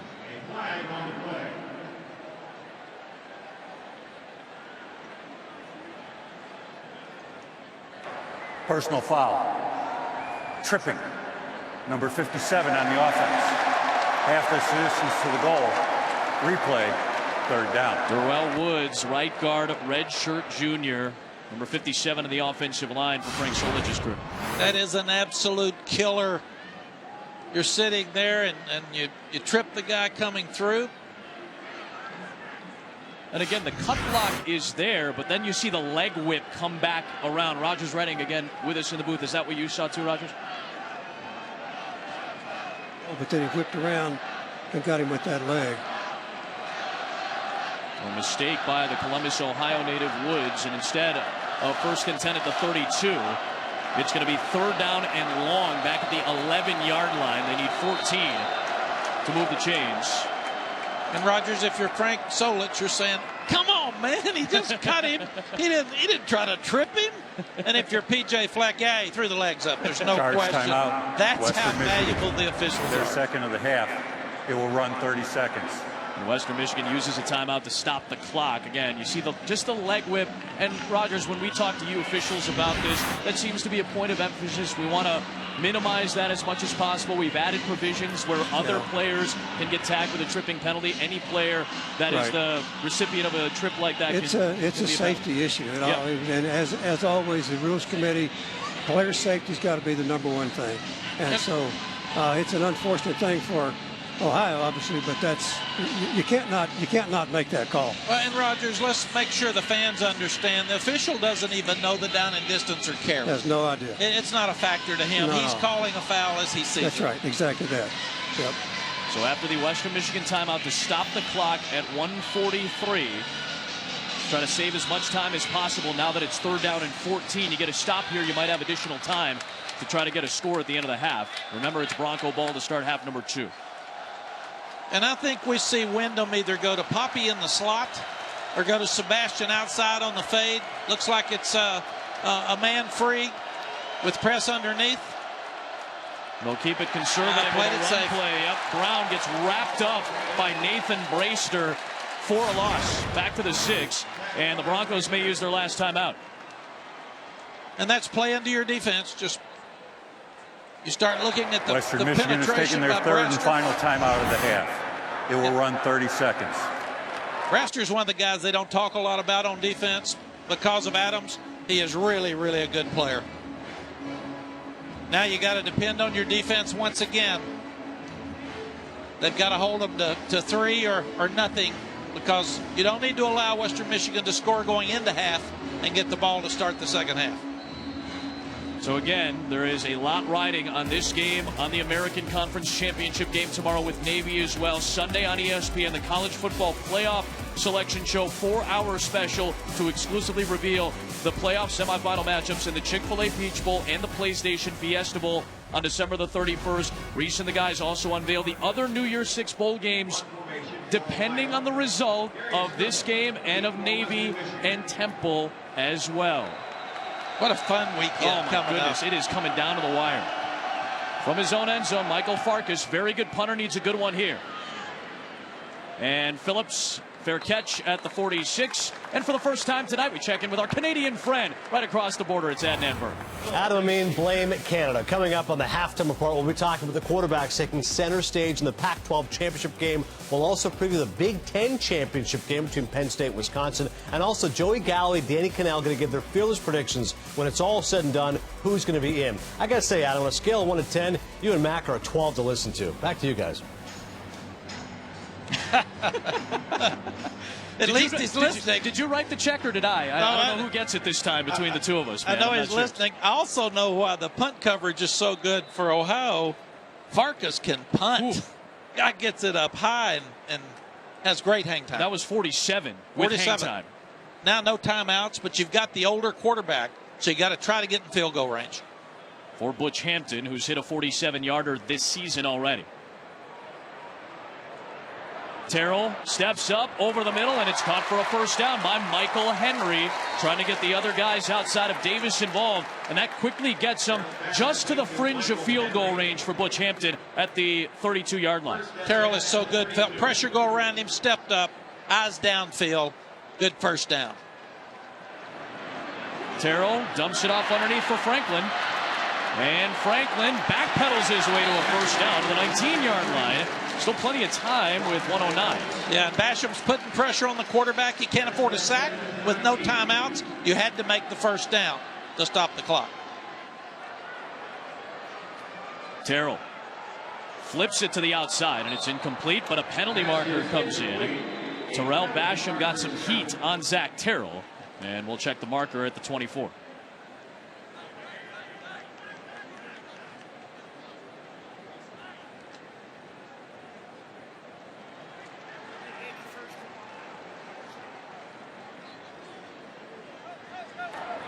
Holding number 77 on the offense. 10-yard penalty remains first down. This is going to be a matchup that we're going to watch the rest of tonight. Basham and Lasik off the edge against Okorafor and Moten, the tackles for Western Michigan. And it's not fair to those tackles. When Basham knows you're going to throw it, you have got to get him some help. Well, Terrell zips one over the middle. A lot of heat on that one, and Thompson could not corral it. Pass maybe a little behind him as well, and it'll be second down and 20. Yeah, I think that one was on Zach Terrell. It was too hard, and it was behind Thompson because that's an underneath route. He's going to catch it and make yards, but just threw it behind him a little bit too hard.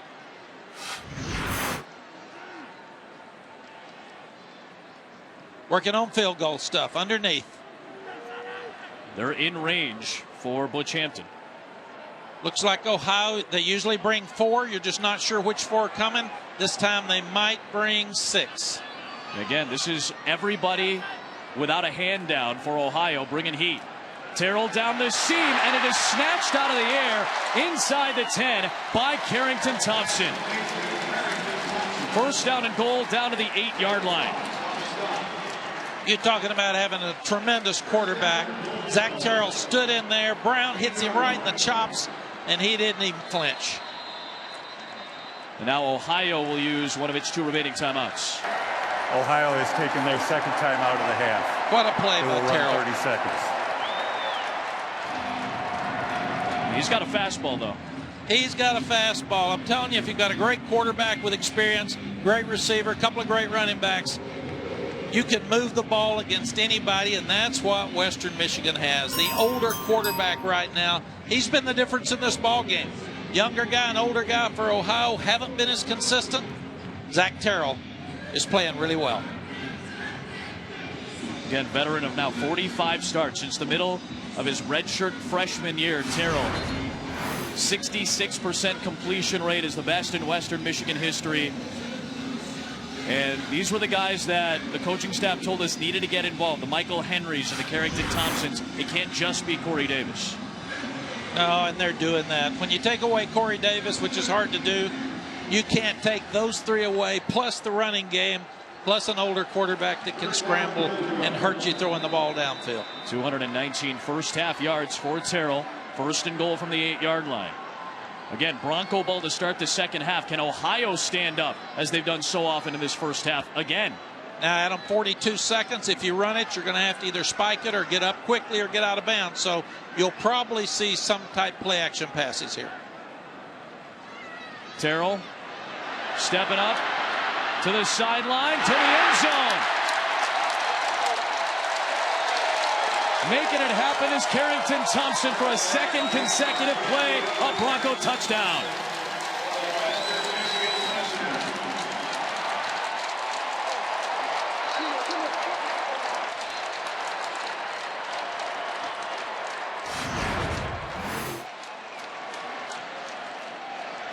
There's pressure up inside by Aloisi. You see Terrell going outside. I'm about to say, run it, get out of bounds. But Carrington Thompson makes the inside move, goes back out, knows where he is on the field, gets his feet down. Zach Terrell is a tremendous quarterback. Only took 55 seconds off the clock without a timeout. A couple of big plays, and they're able to cash in with a touchdown to go up by 15.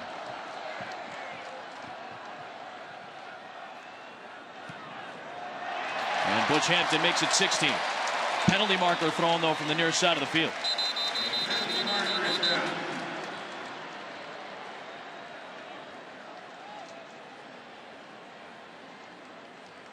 The Boston College grad, Greg Sujak, our lead official today. Illegal formation.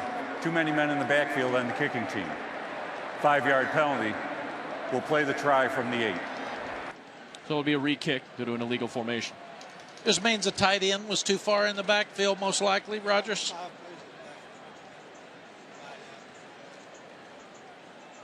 Yeah, you worry about when you're a wing, you want to get deep enough, tight end get deep enough so if they come around you, you can get your hands on them. Butch Hampton's only missed 1 point after all season long. This will be a re-kick. And the true freshman out of Oklahoma is true once again. Adam, that's a penalty you talk to him about. You don't scream at him. Sure. It's okay. It's just 5 yards. Let's make sure we're be a little tighter. Move up a little bit. Sure. Again, this is what kind of talks to Western Michigan in terms of their play all season long. First halves, they can get kind of slow at times, but then they start wearing you down, and then the big plays start to come up as they did on that last drive. This is all about quarterback and protection because we know how well the pass rush is for Ohio, and Terrell just steps up, keeps his poise, throws it to the back, throws it to the receiver, throws it downfield inside to Thompson, and then with pressure steps up inside. Thompson keeps his feet on the outside. Really good drive for a touchdown, and this is such a killer because now they start the second half with the ball as well.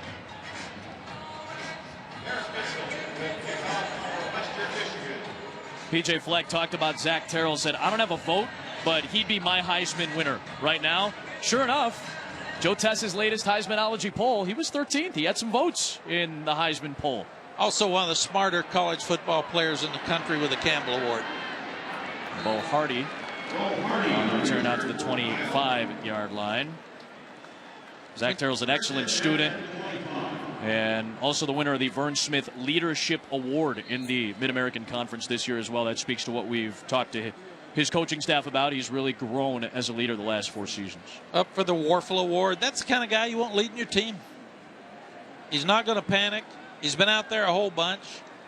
He's seen every defense you can see. He's been around this offense for 4 years.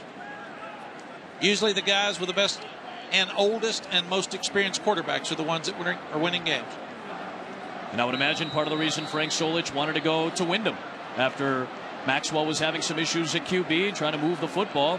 He's gone to the veteran here. No doubt. Maxwell's going to be really good in the future. It's just a tough night for him tonight in this game. So here's Malik Irons. Going to run it right. Only 1 timeout left for Ohio. Western Michigan cannot stop the clock, so Frank Solich might just call it a half. Yeah, let's get in, regroup, start the game over. Western Michigan got held to a 3-and-out to start the night. They were held to field goal after field goal after field goal by the Ohio defense. And then they started to turn the Jets on. It was 9-7.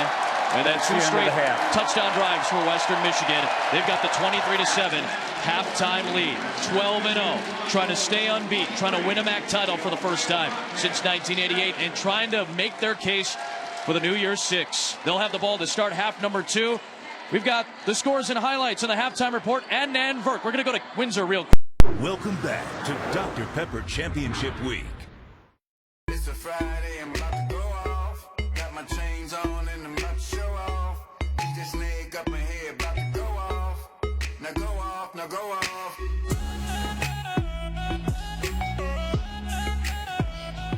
Back in Detroit, and you're watching the Marathon MAC Football Championship, the 20th edition.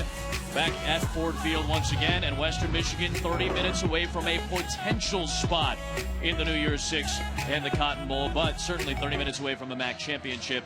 Adam Amin, Mack Brown, Molly McGrath in a moment as well, and one of the stars we talked about that's likely going to be a first-round draft pick come the NFL draft, Corey Davis. NFL GMs and coaches love him because he can get yak. Antonio Brown does that very well. Former MAC receiver Corey Davis does it well too. Well, plus he's the hardest worker on the team, the great blocker, but they have a play-action pass from Terrell.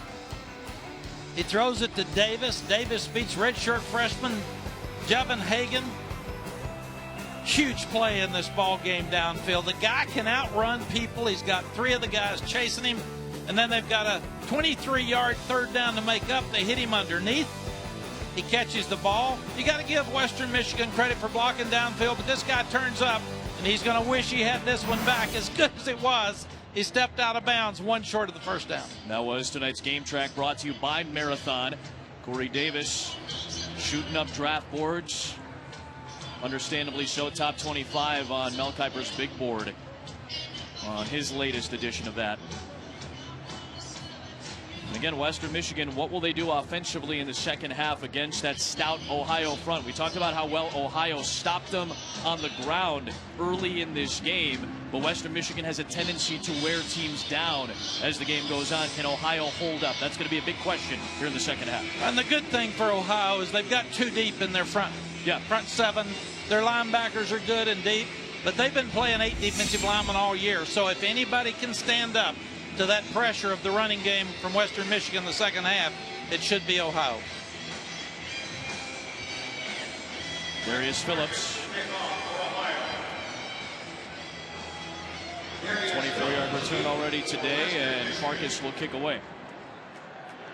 Short kick, and Phillips from the 12-yard line. The coverage getting downfield quickly, but he's able to get to the far sideline with penalty markers flying in, and he's forced out of bounds near the 40-yard line.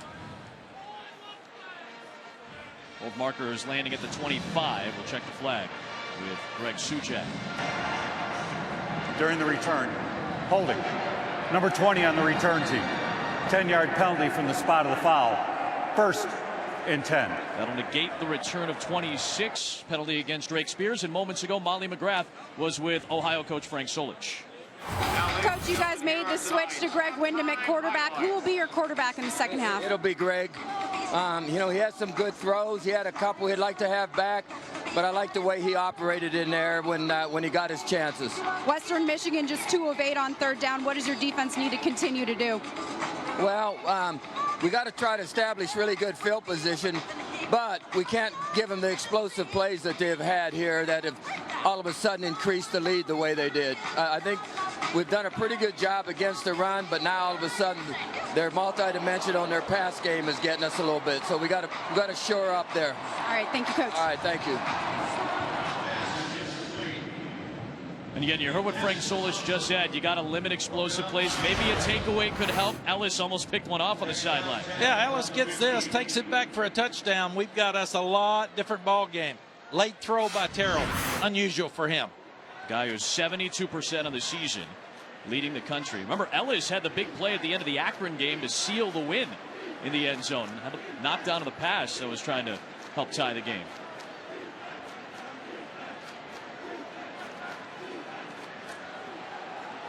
A run to the right for Jamari Bogan. Maybe a yard play by Blair Brown. Again, to get you caught up and reset on what this game means to these teams. Obviously, Ohio with the longest championship drought in the MAC right now. 48 years since their last MAC championship. Gunning for it tonight. They'll need to do it in comeback fashion. And then Western Michigan, 17th ranked, unbeaten right now. Certainly no guarantee as to what the committee is going to do, but a victory would make a strong case at 13-0. They qualify as a conference champion out of the group of 5 to make the New Year's Six slot in the Cotton Bowl.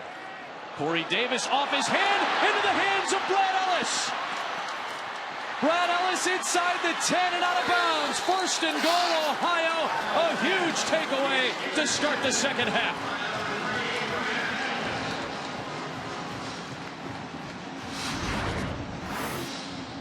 Ohio, you put so much pressure on the quarterback. This is really on the rush. because these guys can get after a quarterback and hit him. Trent Smart was back there in his face. Then the ball was tipped because he didn't have a chance to set his feet and throw. Really good return by Ellis. This is what you have to do to get back in this football game. Huge interception for Brad Ellis, the redshirt junior. It is just the second interception all year for Zach Terrell. One against Eastern Michigan, one in the MAC championship game, and it's 1st and goal from the 5 after the first Bronco turnover. Now you've got to get 7. You got to score a touchdown if you're Ohio. Wyndham to the end zone, and it is caught. It is a touchdown. Jordan Reed with his 2nd of the day.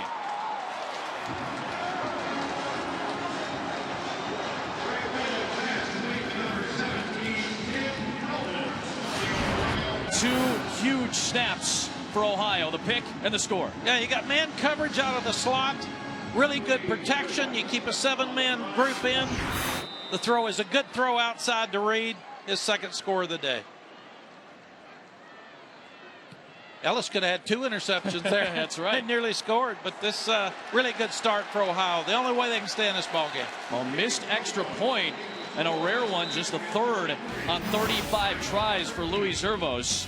Will keep it at a 10-point game, but the interception by Brad Ellis, the knockdown to seal it against Akron, a huge one in the MAC championship game to set up the Reed score. It's a 2-score game early in the 3rd.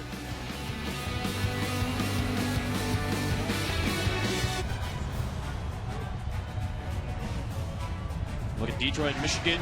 Downtown is where we're at, where Brad Ellis just had the interception of Zach Terrell. Molly, it's just the 2nd interception thrown by Terrell all season long and helped set up an Ohio score.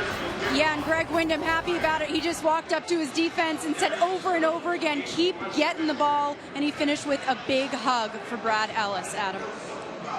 Now Darius Phillips steps back, Molly, to return. After a rare Western Michigan giveaway, just their 6th all year, the fewest in the country coming in. Phillips from a yard deep in the end zone.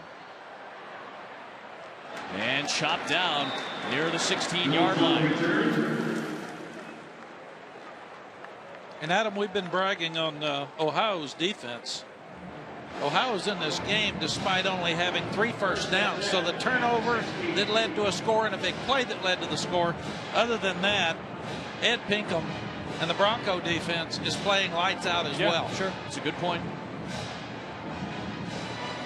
And this is an offense for Western Michigan that averages 45 a game. Only Oklahoma and Louisville average more points per game. Washington and Ohio were tied for 3rd in the country at 45 per game. And we knew the only way Ohio could win this game was keep the score down, because it would be a low-scoring game. Trying to bust through his bogan to the 21-yard line. We'll see how much, again, as we talked about at the start of the half, how much the run game is a factor for Western Michigan. Certainly something that they pointed to that has helped them win games this season. And in the first half, they had 18 minutes and 36 seconds compared to 11:24 in time of possession and 39 plays to 24. Yeah. That's their MO. That's who they are. And Ohio's got to get them off the field.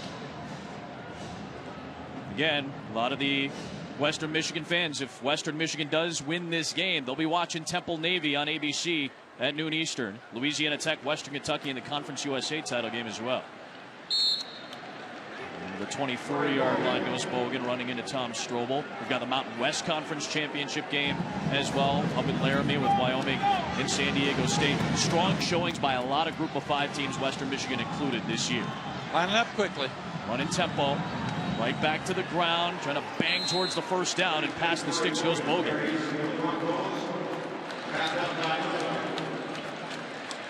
Seems like one tendency is when they get a 3rd down and short, they like to go quick tempo. That time Chad Moore got the hit, but not enough to stop the first down. He had to leave the field, kind of favoring his right arm perhaps. Kind of dangling on his side as he went to the sideline. So Eric Pop, the freshman, takes the spot of a very good linebacker in Chad Moore. Terrell on the draw play. Straight up the gut goes Franklin. And he's got the first down to the 39-yard line, tackled by Pullman. We talked about the influence of Jim Tressel on P.J. Fleck. We're seeing another Jim Tressel drive. What a great job of faking the pass downfield and handing the ball underneath on the delayed draw to his tailback. That's the longest run of the day for Western Michigan. 12 yards on that ground carry. And shot at 12 to play for the third. Franklin trying to muscle through. Nothing much there against the Ohio front. Maybe a yard. We can see the controlled tempo. Yep. They're not going fast. They speeded it up on 3rd and short, but they like to control the ball. Averaging 34 minutes in possession, 4th in the country. They've got a top 5 offensive line graded out by Pro Football Focus. They only lost Willie Beavers to the National Football League from last year. He's playing for the Vikings now on a patchwork line. And they said they all weren't great players, but they really play well together. Sure. They communicate well. On the ground again, it's Bogan. You're seeing the 1-2 punch of Jarvion Franklin, junior out of Tinley Park, and Jamari Bogan, redshirt sophomore there, tackled by Moore, so he's quickly back on the field at that linebacker spot. That's a tight end trap. Ernsbarger is used so well in this offense. He came across from the outside to the left and trapped up inside. Now it's a big 3rd down and 4. This is a key play. And you've talked about it. Ohio's defense has been strong tonight against a team that converts 57% on 3rd down. Just 3 of 10. Basham coming in off the edge. Terrell will dive ahead to midfield to get the 1st down. Berger undercut him, and that's a really good run by Zach Terrell to keep the drive alive. This is a sprint toward our boundary, toward the right. At an inside-out route on the seam. He saw it wasn't there. He turns up inside. He fakes out Berger. Huge 1st down. Good job by the older, experienced quarterback knowing where the chains are. And since the interception by Terrell, all run plays. Obviously, that was a pass play that he turned into a run play, but still all on the ground to get to midfield. PJ told us unless they can stay balanced, they couldn't block the pass rush of Ohio. We're seeing him go back to running game. Bogan to the 48 in Ohio territory into Polding. Ohio and Western Michigan, 62nd meeting all time, 1st in the MAC championship game. We tied one time back in 1961, but Western Michigan has won 32. Ohio's won 28. First met back in 1939. They met every year from 1948 all the way until 1998. Of course, the MAC went into divisions in 1997. This is just the 7th meeting since the turn of the century between these two. I missed those early ones. Are you sure? I wasn't sure. Carrington Thompson makes the catch just past the sticks at the 39. Brad Ellis there to wrap him up, but he'll move the chains. What a throw. A timing throw, got out of his hands quickly to the outside. They told us Henry and Thompson would have to be a factor in this ball game, and that's what we're seeing. When they double cover Davis, they've gone to Thompson many times. 10th play of this drive for Western Michigan. We've seen double-digit play drives frequently over the course of the season, and certainly tonight as well. Pressure off the edge. There they come, and the Ohio front swallows up Terrell, led by Berger up the middle. The helmet of number 32 came off. Bogan's helmet came off, so he has to come off the field for a play, but that's a loss of 10 engineered by the front for Ohio. Well, they've been running the ball so well. Then they hit a quick pass off sprint. Tried to drop back on 1st down. Kept the tight end in to block, but these guys can rush the passer with only 4. We talked about Basham and Berger, Aloese. Basham being tended to on the sideline, just looked at real quickly, and he'll remove his helmet. Terrell on 2nd and long. Pressure again. Lasik got to him that time, and Kurt Lasik wraps him up at the 45. Now the record-setting Ohio sack unit is stepping up for another loss, this time 6. And all the coaches told us Lasik was a guy that was underrated.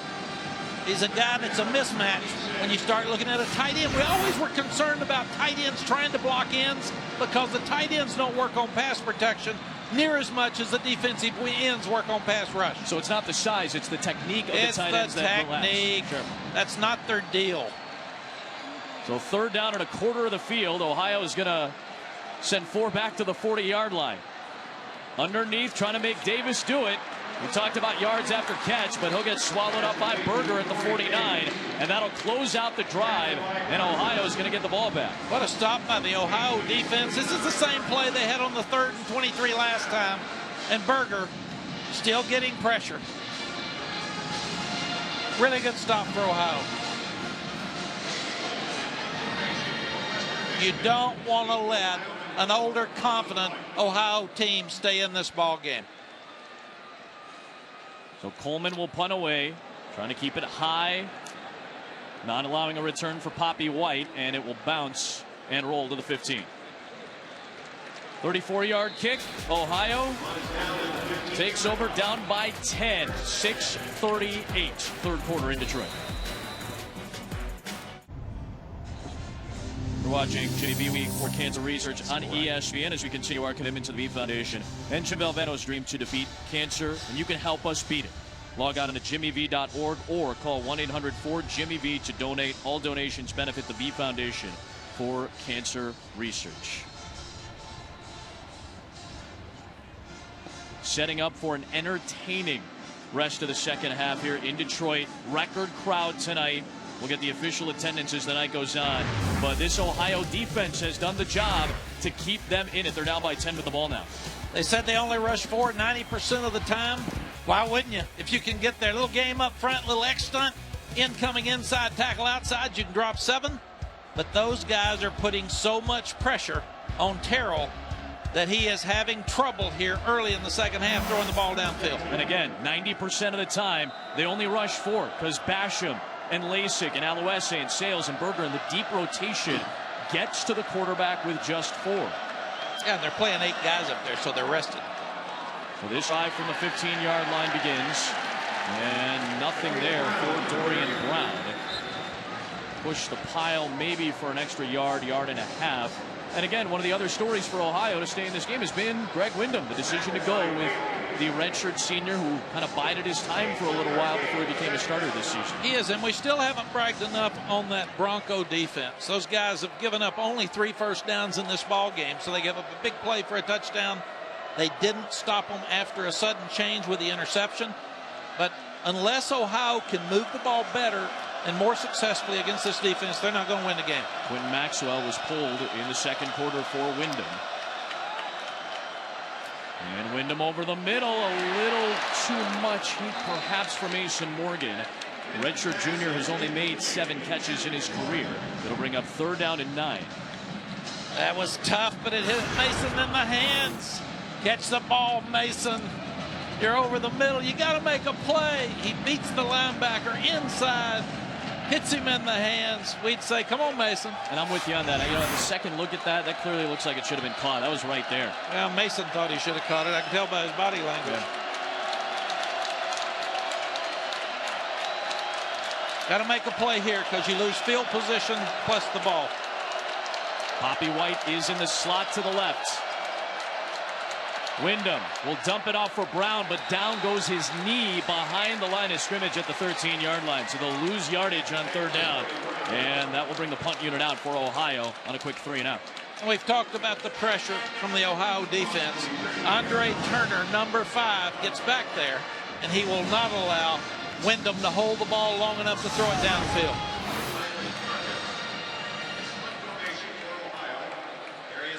Start looking at up front, another X stunt. He goes all the way outside the left tackle and in to get to the quarterback. So Farkas punts away to Phillips. And not a great kick, but it'll take a decent roll to the 37. And Phillips seeking space. Darius Phillips inside the 25-yard line. An excellent return ended by the punter Farkas. And Adam, that's why you don't punt it to Phillips. Every time he touches it, he's electric. He's got a chance to score. And it's amazing how many times in my career when the ball hits the ground, people relax, and then he picks it up and runs it back for a huge play to give them field position. 43-yard return. It's a net punt of 7. The punt went 50. And Western Michigan has a great coaching staff.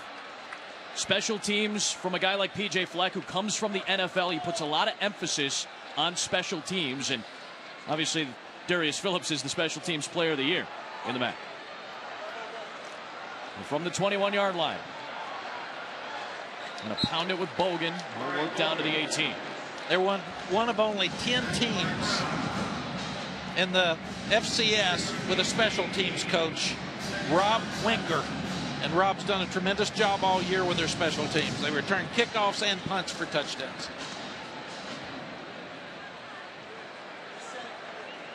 And I do think it goes back to the NFL influence. Yep.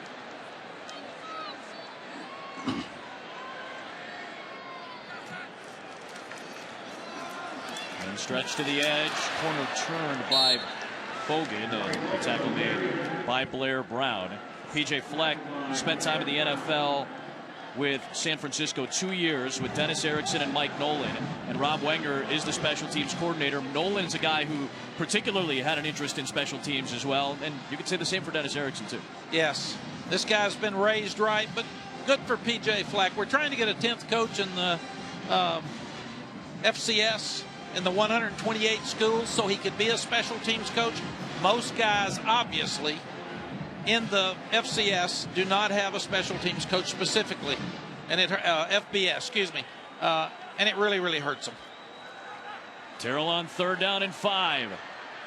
Looking over the middle, and a huge hit put on Michael Henry by Javon Hagan. P.J. Fleck went racing on the field after that hit was put on Michael Henry by the MAC Freshman of the Year, Javon Hagan. This will be interesting to see. And obviously, P.J. Fleck, if he's out on the field, he's going to argue targeting perhaps, but will it fill the axioms of targeting? We do have Rogers Redding, the national coordinator of the ruling football on the field was officials. of an incomplete pass. The previous play is under review. So, incomplete pass. This will be reviewed for the potential of targeting, but notice there was no targeting ruling initially by the officials.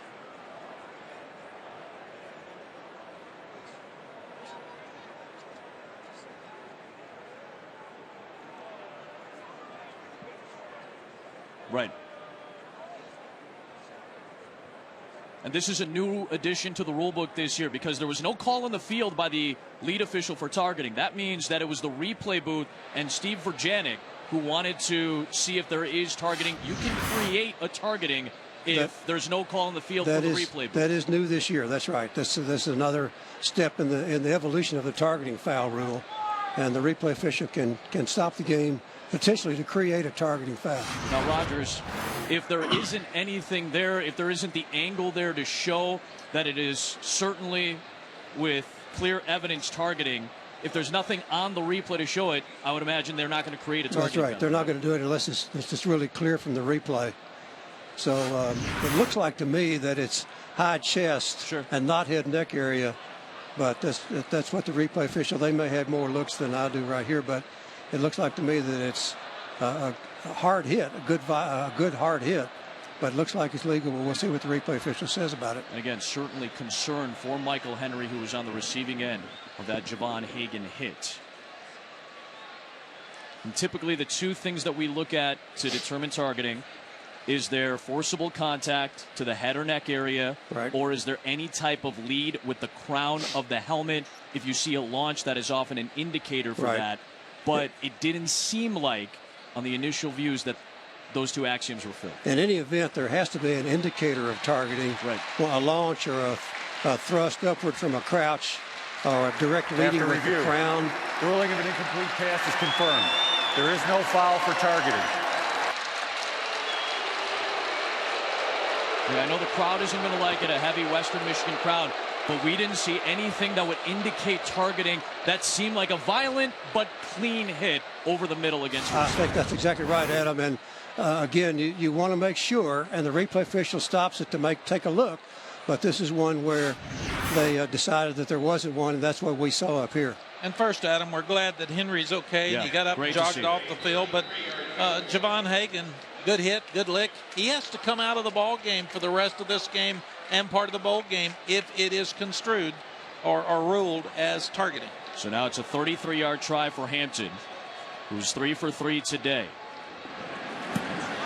And a low snap, handled well by the holder Mitchell. And Hampton is able to put it through to make it 26-13. 3.5 to go in the third. The Ohio defense comes up again. Good to see Henry's okay. The selection show on Sunday, 4-hour special to exclusively reveal the playoff semifinal matchups. Chick-fil-A Peach Bowl, PlayStation Fiesta Bowl on December 31st. Reese and the gang will tell you about the other New Year's Six games, unless there is some thought to maybe Navy getting an opportunity with the Army game still to come next week. Perhaps a chance to jump Western Michigan, but of course they still have to win their conference championship, and Western Michigan still has to win this game first. A lot to decide over the course of the next 9 days.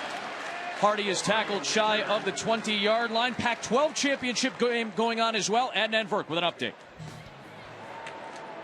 AV, thanks very much. Tomorrow, more conference championship action on ABC. The Dr. Pepper ACC football championship game. 3rd-ranked Clemson, 23rd-ranked Virginia Tech. Potentially a play-in game for Clemson to the playoff.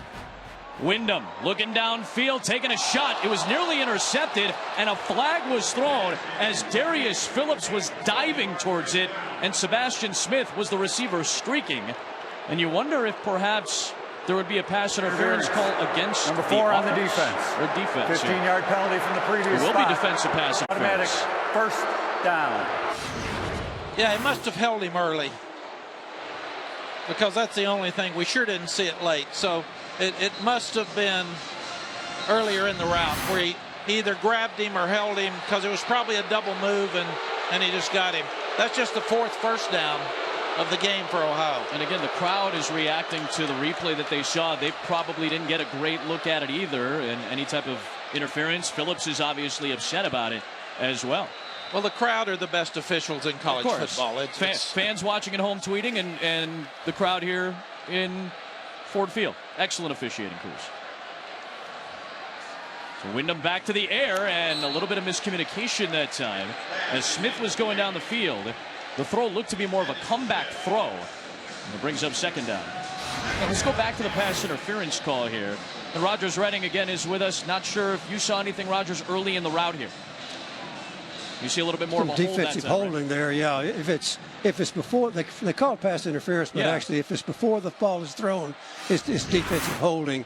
And it's effectively the same because it's a first down automatically either way. Now, there is a yardage difference, though. There is a 5-yard that yardage. That does play a factor. Right, so that's why we were a little confused. Yeah, and maybe they thought he pushed him off the route, but it looked like maybe defensive holding early in the play. So here is a run to the left for Irons, and he takes it out to the 40-yard line. Good run of 6. And that'll set up a manageable 3rd and 4. Well, Darius Phillips obviously grabbed the jersey and held it. Yeah. And that's what it was. And again, that's why we were confused, because we didn't hear defensive holding there. That typically comes, as Rogers aptly pointed out, before a pass. So there was some slight confusion at the call there, and that does make a difference, because it's a difference of 10 yards on the penalty. And Adam, if you're Western Michigan now, you do not want to let Ohio stay in this ball game. You can't do that. Ohio has very few yards, but the score is still attainable to win. And will the committee look at the score as well as who wins? That's the other question mark. Matt. Wyndham for Smith, leaping to make the grab inside the 45 of Western Michigan in front of Sam Beal. Made the grab and tumbled down for 18 at the 42. I've been in a lot of games like this where you force the other team to kick field goals, and you just get some confidence in that second half. And Wyndham seems like he's getting much more confident sitting in the pocket, throws a slant. Big Sebastian Smith first down. So they've got a little confidence now. It's the first time they've really moved the ball, 2 first downs in a row. Smith, 3rd all-time in Ohio history behind Dante Foster and the great Levon Brazil in receptions as a Bobcat. Poppy White motions out wide. Design run for Wyndham with space. And Wyndham has a first down. He went down at the 31-yard line on an 11-yard quarterback run. Really good block by tight end Troy Mangum. Good call. They've got them spread out. Looks like you're going to throw the screen or a quick. He shows like he's going to pass, turns it up inside for another first down. A lot of momentum now for Ohio. They had 3 first downs to start the game, and now they've had 3 in a row. A lot of confidence with this older quarterback, 5th-year guy. He's got them stirred up. Play action fake. Poppy White looking for separation. Poppy White into the end zone. Touchdown Ohio, beating Sam Beal. And this is a 1-score game late in the 3rd.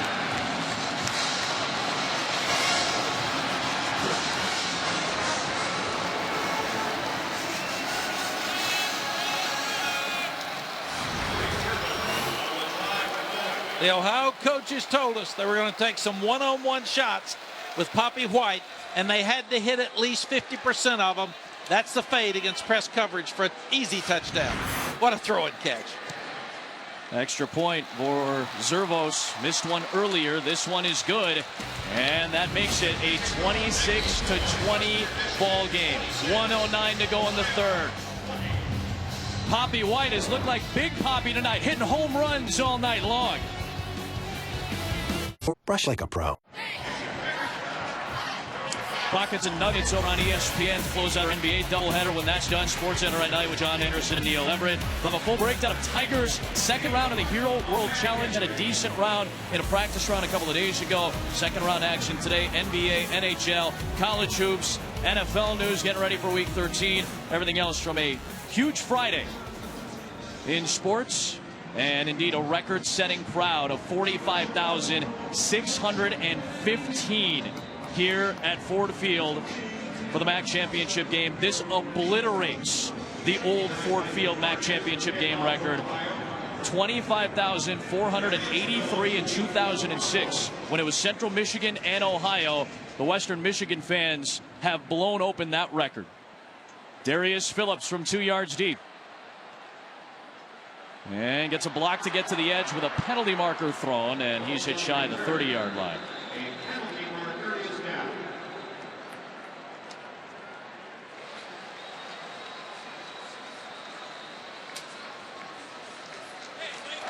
During the return, holding.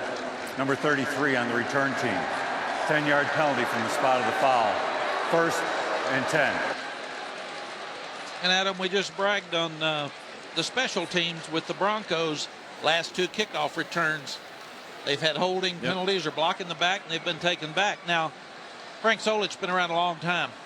Their staff's done a tremendous job hanging in this ball game. PJ Fleck said his team is built for pressure every day. Pressure is totally on the Broncos right now.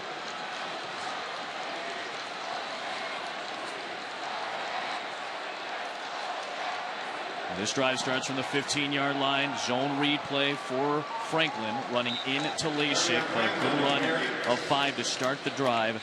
PJ Fleck, 4th season as the head coach at Western Michigan. They went from 1-11 his first season, turning it around to 8-5 in back-to-back years. Now on the precipice of some history, trying to go 13-0.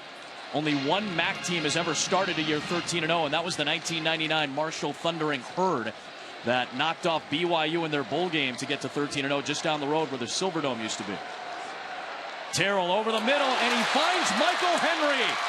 He took the shot on the last drive near the goal line, went back to the locker room, back out on the field, and back out to the 47-yard line. That's what makes Terrell so good. He's got pressure that we talked about. They actually brought 5 that time instead of 4. But good for Henry after taking the hard hit to concentrate on a ball in the middle of the field. Because that's hard to do when you've just taken a hit. Runs a little slant seam inside. Big play. Fourth quarter. You love it, Mackey. You're all about it, my friend. And we've got a great 4th quarter setting up from Detroit. Western Michigan 12-0, trying to finish the unbeaten season. Ohio trying to snap the longest MAC championship drought in the league at 48 years. We've got a great one in Detroit. We've had a ruckus crowd, an awesome game. Come back for the 4th. For Ohio, seeking their first MAC championship since 1968. For Western Michigan, their first since 1988. 4th trip for the Bobcats. third for the Broncos. Somebody's going to come away with the title and maybe a whole lot more. Start of the fourth quarter, 6-point Bronco lead, and they've got the ball 1st and 10 at their own 47-yard line. On the handoff to Jarvion Franklin, trying to work ahead against an Ohio rush defense that came in ranked 5th in the country. Just a yard on that play. And Adam, Western Michigan likes to beat you down. They like to hold the ball. We talked about that. They've had the ball 29 minutes and 33 seconds compared to 15 minutes and 29. They've had it 59 plays to 33 plays. We'll see if the Ohio depth can hang in here in the fourth quarter. You said it, Mac. If any team is built for it, it's probably Ohio in this conference because of their deep defensive line rotation. Just 75 rushing yards for Western Michigan. They put 430 on Ohio last year. Bogan on the deck and down to the 49-yard line, running into Davis. Big third down coming up here. And 401 of those in the second half last year. They wore down Ohio a year ago. And when you threw that at Coach Solich yesterday, he said, this is a different team. This is a different team. So he did not want to hear it, and obviously it is a different team. Frank Solich, been around a long time. Silver Fox, they talked about he and Bill Snyder being the two oldest coaches in college football. Both of them know what they're doing. You know, that's what we call you behind your back, right? The yeah, Fox. well, I am Silver. I don't know about the Fox. 3rd down and 6. Terrell stepping away from pressure and through the hands of Corey Davis. A lot of heat on that fastball once again, and it brings up 4th down and 6. Ohio with a chance to get the ball back. I would be aware in this situation of a fake. This is the only time I feel like I'd be aware of it. Basham comes inside, putting so much pressure on Terrell that he could not set his feet and throw the ball. He actually had a hook wheel route that could have been open, but he didn't have enough time. I don't think you punt here. I mean, I don't think you fake it here, Adam. You still got to punt. It's 4th down and 7. That's too much. And you still have plenty of time in this game. Yeah, and you're playing good defense. Poppy White, who had the touchdown to draw Ohio within 6 with the fair catch at the 15-yard line. Western Michigan has had the lead wire to wire. Ohio with a chance to take the lead. And again, will Western Michigan be a part of the New Year's Six? If they lose this game, they're disqualified. You have to be a conference champion, and the highest ranked group of 5 champion gets the slot in the New Year's Six. So Navy is very excited about Ohio's potential to take a lead here in the fourth quarter. I know who Navy's pulling for. Let's put it that way. Yeah, it's pretty easy, right? 1st and 10 from the 15. Western Michigan has led wire to wire in this game. Wyndham deep down the middle for White, and it's incomplete. It'll bring up 2nd down and 10. And it feels like, Mac, Western Michigan has had more opportunities to get points and some surprising drops so far in this game. Well, that's not who they are, but I think a lot of it's because of pressure on Terrell. And the ball came perfectly that time. Maybe a little hard, but there's some people around him. Then you've got the paintball outside to Davis that's a little off. And this one was definitely because he had pressure up inside with Basham. But also, Wyndham just missed a huge play down the field to Poppy White again. He's had 8 completions, 3 touchdowns in this game. Here's Irons, and he's dropped for a loss by Robert Spillane. Top tackler for Western Michigan. And that'll bring up 3rd down and long here early in the fourth quarter, rather. Braster again with pressure. That guy's underrated, but he's been a really good football player. The marching 110 doing their thing for the Ohio Bobcats. What a huge play. Huge. 3rd and long, 4 receiver set. Looks like they're going to have 2 deep with man under. They've got 2 safeties playing at the 25. That is the line to gain. Still rushing 4. Wyndham. Pointing receivers, firing for White, and it's incomplete. Great coverage by Obi Jackson, redshirt freshman stepping up there out of West Bloomfield, Michigan. Boy, what a play by Jackson. Good job by Wyndham with pressure getting out of the pocket, moving to his right. He's throwing it to Poppy across the field. What a play by the young guy.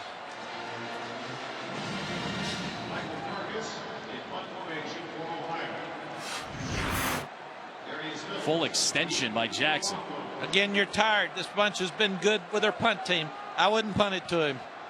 Phillips back. Farkas with a good hang time kick.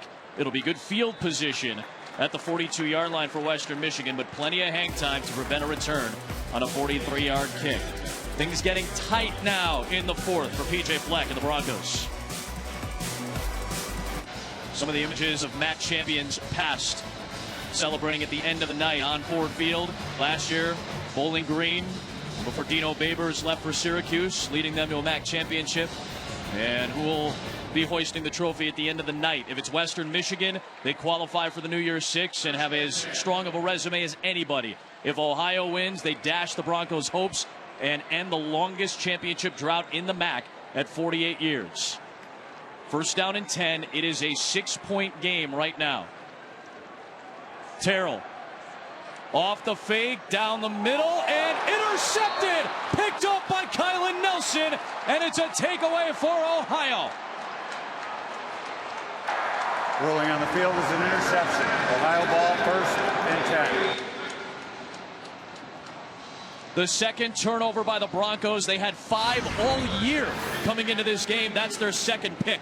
And Terrell had 1 interception coming into this ball game. Pressure on him. He's throwing a crossing route. When you get a crossing route high, you can't do that. It's a little behind, tipped, and intercepted. Mac mentioned it. Terrell had thrown 1 pick. It was against Eastern Michigan in the first 12 games of this season. 2 interceptions tonight by Terrell. This one from Nelson, the 3rd of his career.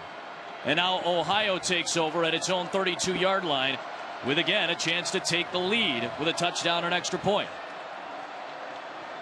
Play action from Wyndham. And he'll look for Poppy White. And it's incomplete. Jostling between he and Darius Phillips. 4 on 4. The battle ends in an incompletion. To show you the strength of this Ohio defense, Zach Terrell has had more interceptions in this half than he had the rest of the year. The rest of the season. Incredible. Now the question will be, can Wyndham and the Bobcat offense move the ball enough to get down on the other end for a score? Still a 1-score game. Yep. 7 points, 6 points apart. 7 puts them ahead by 1. Second down from the 32. Another fake. Pressure off the edge for Wyndham, who got rid of it and found Jordan Reed. The cutback by Reed and driven out of bounds right near the chains. Where will they mark him? Asante Brown shoved him out at the 41. Boy, Adam, I like Jordan Reed. Yep. Caught 2 touchdown passes tonight. 5-year senior. He's been a huge factor in this game. I believe that's... Well, I didn't get a clean look at that number. Don't want to say who it is unless we're positive on it. Well, the Bronco is down back at the 28-yard line.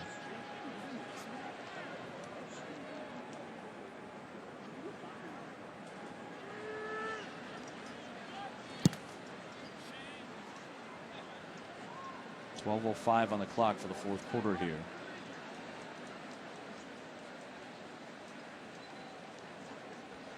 Third down and 1 coming up for Ohio, but some concern about a Western Michigan defensive player on the field. Looks like David Curl. Indeed, that is the case. 68, senior out of Shelby Township. This is career game number 47 for David Curl.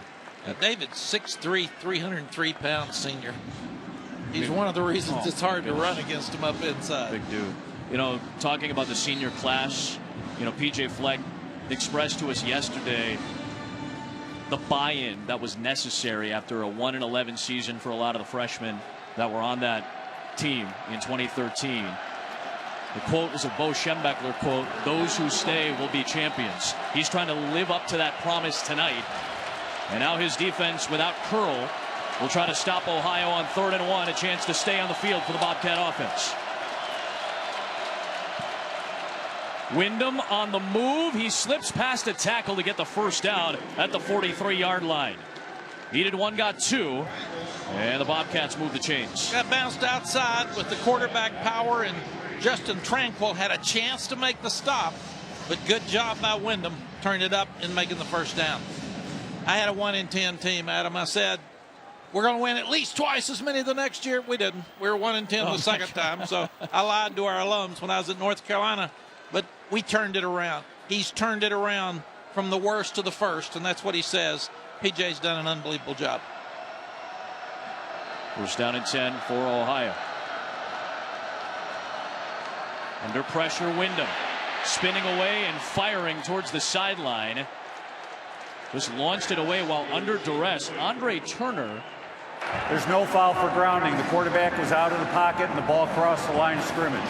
Andre Turner brought the heat. You heard the explanation from Greg Sujak. No intentional grounding. Got outside of the pocket and launched it away past the line of scrimmage. Yeah, Andre's a big, tall guy at 6'4". He had 7 tackles and a sack versus Central Michigan. Really good, active guy inside.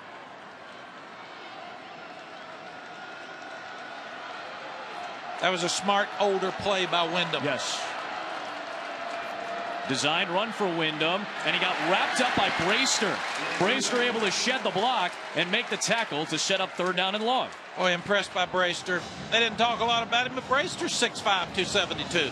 These are big guys that can make plays. 35th career game for Brayster. PJ Fleck says he's the most athletic defensive lineman this side of Adams. Got to be smart here. Try to get your first. Don't turn it over. Throw something smart.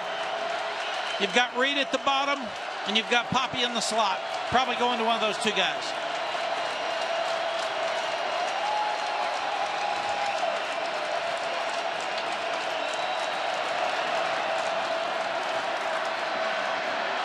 Wyndham past the sticks. First down for Kyle Belak, and the redshirt freshman takes it to the Bronco 40-yard line. What great protection. And again, the older Greg Wyndham steps up into the pocket and throws the ball downfield with a crossing route for a huge play. Watch these guys. He runs a seam route to the outside. He's got Poppy underneath inside. They take Poppy, leave him wide open. Huge play for Ohio. Pressure is on Western Michigan right now. Doesn't it feel like Wyndham's completions have just come at crucial moments or for big plays? It just feels that way tonight. They have. It was his turn to step in and help his team. Timeout here for Ohio. First used by either team in the half. Charge timeout, Ohio. Their first of the half. It will also be a media timeout.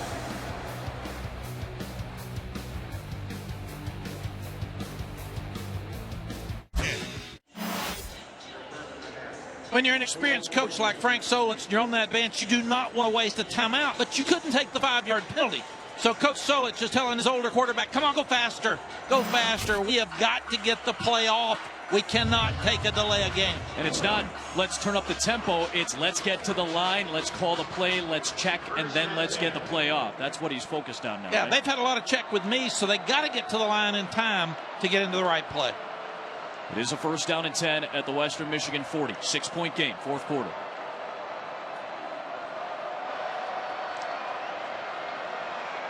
Pressure coming from the Broncos. Wyndham delivers low to Smith, who makes a tumbling grab for a first down at the 29. In front of, is able to slip down and grab it. Caleb Bailey, who missed the first half due to a targeting penalty, back in the game for the second half, brought some heat that time. Yeah, one of the dangerous things right now for Western Michigan is Greg Wyndham is playing with a whole lot of confidence. And his best receiver, Sebastian Smith, goes down to get the catch. Play clock down to 15 as Frank Solich's offense gets set up, so they do move a little quicker this time after a first down. Play fake, Wyndham down the middle, out of the reach of White. Spillane was in coverage coming in, was Brayster on the quarterback. Yeah, Brayster's becoming a huge factor in this ball game. The pressure on the quarterbacks for both teams has been really impossible tonight for them to play consistently well. I'm talking about pressure for Western Michigan. Possible Goodyear Cotton Bowl Classic bid. The highest ranked Group of 5 champion gets that slot in the New Year's Six in the Cotton Bowl. Ohio trying to end the longest championship drought in the MAC right now. Second down and 10. Once again, Poppy in the slots, your 2 older tall guys outside. Smith and Reed. Wyndham had it batted down at the line of scrimmage. Brayster was right in the thick of things again. Incomplete. 3rd and 10. Really good pressure with these guys. Just 4 again. And up inside, Nathan Brester bats the ball down. Now you're back to a huge third down. You're still in field goal range, which could cut it to 3. So you got to be smart here. Again, let's go back to Reed, to Smith. In the slot to Poppy Smith. Quarterback could scramble, make it measurable. Blitz coming. Wyndham hit as he throws. Floating pass, and it drops incomplete. A penalty marker was thrown from the back judge as well. White and Jackson kind of pushing and shoving with that ball floating in the air. Pass interference. Defense, number 26. 15-yard penalty from the previous spot. 1st and 10. I think he meant 24, Obi Jackson. But a penalty against Western Michigan. Well, they brought them all. And when you've got a 500 meters guy headed deep, and you've got him on a redshirt freshman, Obi Jackson, he just knew it was going to be a score, so he pushed him. What a break for Ohio U. They brought them all. Enforcement will put the ball at the spot of the foul. So it actually was on Gwynwright instead of it's another redshirt freshman. But good job by Wyndham getting the ball out of his hands.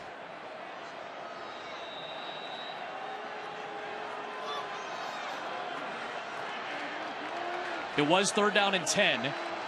And Jackson's penalty lines him up at the 19-yard line. On the ground, Dorian Brown, and gets twisted down in the backfield by Caleb Bailey. Fresh legs. Michigan's defense here in the second half.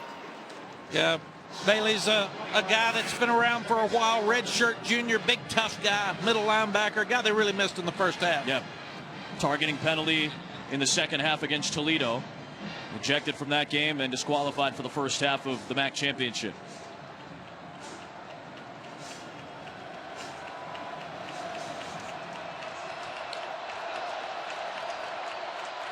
Irons in the backfield in that pistol look on 2nd and 10.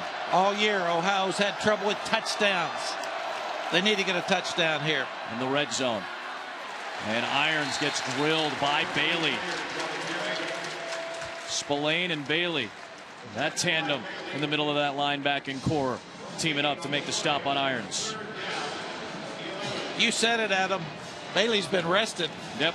He's coming in here with fresh legs in this second half and making some plays. Another huge 3rd down. Yes, sir. For the 5-year senior quarterback. Got the same formation. He's got 3 wides. Poppy in the slot. Reed outside to the top. Smith at the bottom. They're pressing Smith. Bottom of the formation. 3rd down. Wyndham. Pressure coming. Trying to step away. Launches for White, and it's incomplete, and that will bring up 4th down. From here, about a 36-yard field goal or so. So 4th down coming up for Ohio, and they do have one of the best kickers in the country in Louis Zervos, redshirt freshman, who has hit 25 of 30 this season, 2 shy of tying the NCAA freshman record set by Greg Hugel of Clemson last year. And no question on the decision by the coach. 4th down and 11, you've got to kick.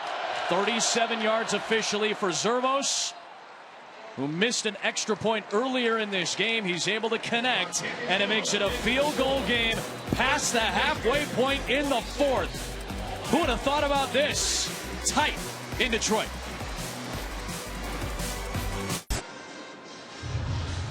Back in Detroit, the 20th Marathon MAC Football Championship game. Champions of the West, Western Michigan. Champions of the East, Ohio. 3-point game, 7:14 to play. Some surprising miscues by Western Michigan in various facets of the game today. Yeah, it's the pressure from the front 4. You put pressure on the quarterback, make him uncomfortable in the pocket. He throws it too hard or inside. Davis tips it. And you've got a guy running it back nearly for a touchdown. Sets him up for the touchdown easily. And then this was just a bad throw. Came out of his hands wrong. 2 interceptions by Terrell. Only 1 for the entire season and 2 for this second half. His offense getting set to take the field once again. Darius Phillips back to return after the 37-yard field goal that Zervos connected on. Farkas with the kick, and Phillips on the return. Darius Phillips forced out shy the 30-yard line. Darius Phillips on the return. Dr. Pepper ACC Championship game takes place tomorrow night from Orlando, where third-ranked Clemson has an opportunity to potentially lock up a playoff spot, potential play-in game for them. Virginia Tech can pull off an impressive upset tomorrow with their high-powered Justin Fuente-led offense. Coverage begins at 8 Eastern on ABC, on the ESPN app, and watch ESPN. This is what Mac was talking about. The first 340 passes encompassing about 12 and a half games for Terrell this year. 1 pick. He's thrown 2 in less than 10 passes. Read option again for Western Michigan, and as per usual, it's a give to a running back. Bogan runs into Strobel after 4. But if I can tell you, I'm PJ Fleck. Zach Terrell's gotten me this far. I want him at this point in the ball game, 6:50 left, with the ball in his hands. He's my guy. How much run do you want to see from Western Michigan? Again, you talked about the Jim Tressel effect that PJ Fleck discussed with us yesterday, trying to churn away clock. How much run do you expect? You would say if we keep the ball the rest of the game, they can't win. So that's what you want to do. You want to kill 6 minutes and 30 seconds with this football. Play action. Thompson with a beautiful hands catch at the 45-yard line. He's wrapped up. Well, give him the 46 and a 14-yard gain. Great extension on a leading pass. Yeah, play action, gutsy call by the Broncos. Throw a little bit inside, but you've got to be impressed with Thompson. He's made some huge plays, and Brad Ellis has had a good game at corner. Terrell with just that lead, that perfect spot to put Thompson into. Now you're running the clock a little bit. Terrell underneath, making the move is Davis. Flag comes flying in from the near side of the field, and we'll check the marker. They're going to have holding outside, and it was. It was an 11-yard gain for Davis, which may be negated here. Really a foolish penalty. Didn't need to. Perhaps it was Thompson on the near side of the field. After the pass and during the run, holding. Number 15 on the offense. 10-yard penalty from the end of the run. First down. These guys have been doing a good job blocking outside, but this time Thompson absolutely grabs him and holds him and turns him. And again, Brad Ellis made him grab him and hold him. Don't do that. Leave him alone. You had your first down anyway. Keep your hands in. Now, again, it's the penalty from the spot. So because it was during the run, you go 10 yards back from where the penalty occurred. That's why it is a first down, and it's 1st down and 9 from the 47-yard line. Foolish penalty. Not like this football team to have that penalty. Yeah, 4th fewest penalty yards per game in the MAC this year, shy of 50 this season. Another 4-man rush for Ohio. And Terrell's got a lot of space, and there he goes. Terrell will take the slide. Conscientious of pressure coming in down at the 42-yard line. 11-yard run for Terrell. Casey Sells put pressure on him, but this is why this guy is so hard to defend.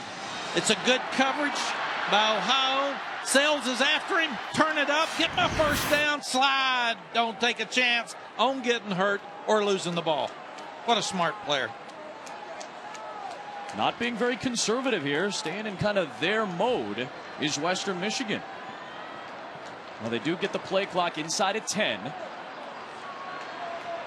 Play action, though, again. Those stay through the air, and it's caught by Davis at the 34-yard line in front of Ellis.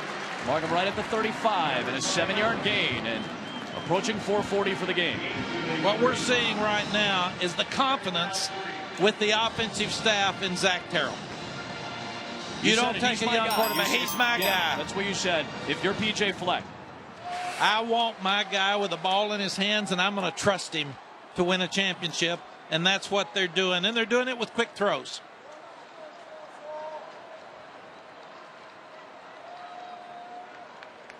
Second down and 3, and on the ground it's Bogan for the first down inside the 30 to the 29-yard line. Sales caught up after 6, approaching 4 minutes to play. 2 timeouts for Ohio still remain. Yeah, then they make you spread out a little bit. They've thrown the short passes to the outside, spread you out, get the guys out of the box, and now we're going to hammer you up inside. Kurt Shiraka is the offensive coordinator for PJ Fleck. Was a semifinalist for the Broyles Award for top assistant coach in college football. Deserves a significant level of credit for this offense's improvement under this coaching regime. Absolutely. Back to the ground and Bogan. And he pushes the pile for 6. 3.5 to go. Now we're seeing the effect of some of the pounding. Yes. 2-yard games become 4- and 6-yard games. They're letting the clock run. 3:21. A big O-line up front, making it happen. Okorafor and Day and Kenoy and Jariga and Moten. Outstanding tackles. Second-year center. 4 returning starters. Trying to get the job done late in this game in what has felt like a grueling 20th MAC championship game. Second down and 4. Back to Bogan, and he's got another first down to the 19-yard line. Tackled by Torrin Davis. 1st and 10 for Western. Great block again by Donnie Ernsberger, the tight end. He comes across. He kicks out. It's the power play. This is exactly what they want. The clock's running.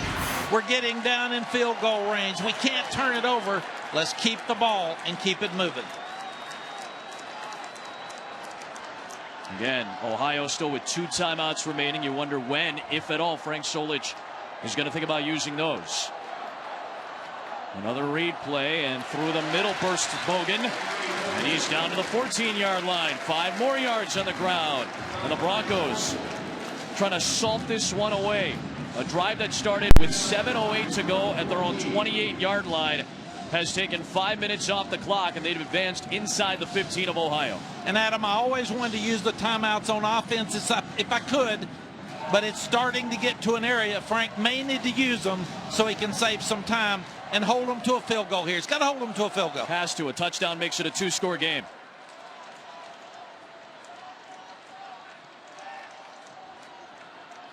Good stop up front. Tom Strobel led the charge against Bogan.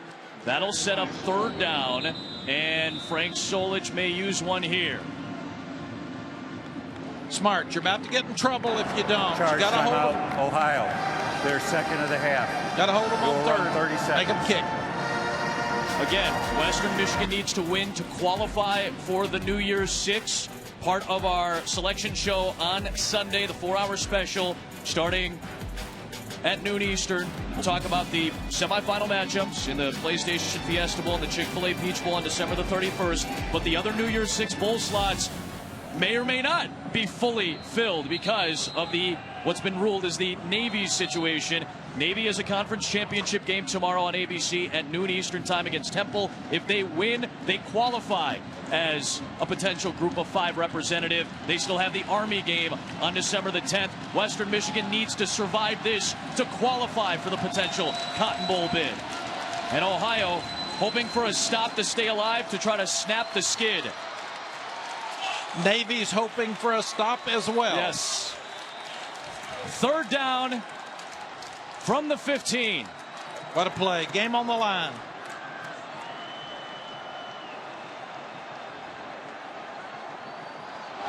And the snap got loose with a penalty marker thrown from the far side of the field. Terrell seemingly jumped back on top of it, but what's the penalty going to be here as well?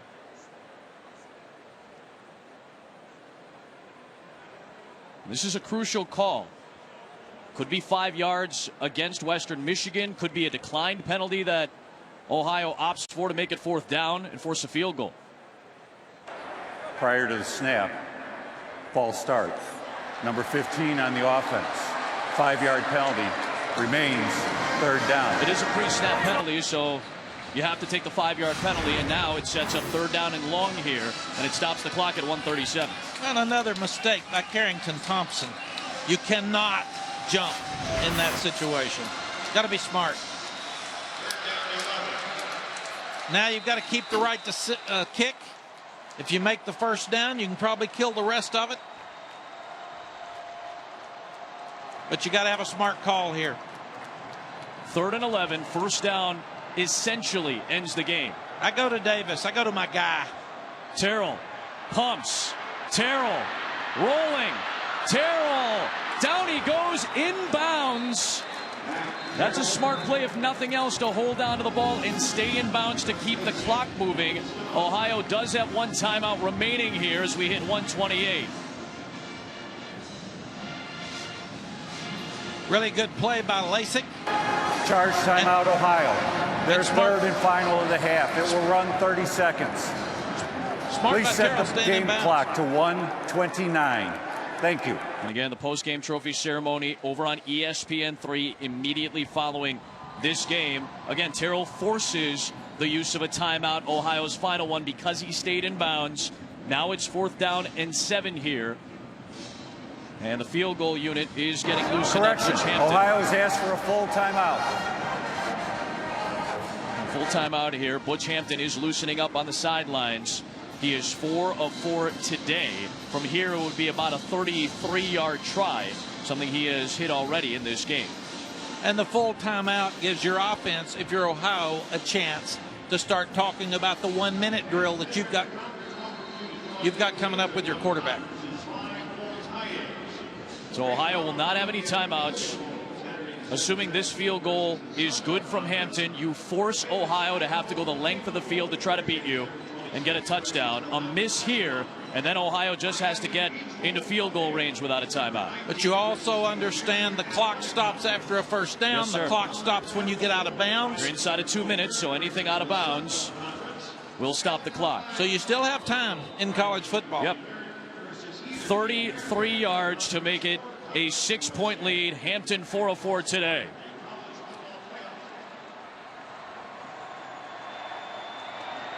Good snap, good hold.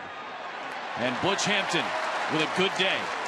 5 for 5. 6-point lead, Western Michigan. 1:24 to go. Now, Adam, what do you do if you're going to kick it off? Do you squib it? Do you kick it deep to a guy like Poppy White? Do you try to get a pop-up kick, sky kick? What do you do? A lot of strategy going into what P.J. Fleck is thinking about on this kickoff. And we talked about it. It's the veteran. In the middle of the second quarter, Wyndham, the redshirt senior, took over, and the offense all of a sudden got sparked, and he was a big reason why. Yeah, what a move by Frank Solich to bring the older guy in. He hits Poppy White deep. The first play is in there. Hits Reed for a touchdown. This guy has been on fire. Hits Reed for another touchdown. You got to like what you see out of your senior. And he's the guy now that's got to drive them down for the score and win this football game. He's thrown for 3 touchdowns since entering the game in the middle of the second quarter. He will have his chance. Yeah, your young guy Maxwell's your guy for the future. He's going to be an outstanding player, but tonight was about your 5-year senior, Greg Wyndham. A 3-score underdog coming in, Ohio, with a chance to tie, maybe take the lead, maybe win it. Hardy will take a knee, and Wyndham and the Bobcats will come out to the 25-yard line. He had bided his time, waiting for his chance. Some really good quarterbacks the last couple of years for the Bobcats, leading them to bowl games. He started the first 7 games this year after he won the job in camp, but then started to struggle midway through the season. He dealt with an ankle injury at one point, and Frank Solich said it was very tough on his senior quarterback Wyndham when he had to pull him and turn to the redshirt freshman Quinton Maxwell. But as he's recovered, as he's gotten healthier, Greg Wyndham said he was ready to go in case he was needed. And here you go, the redshirt senior. He's got his chance. Well, stay prepared. What a great message to all of us. You never know when you're going to have another chance, and your another chance always comes up at some point.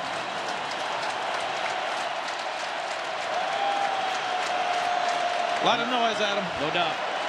1:24 left from the 25, 75 yards in 84 seconds.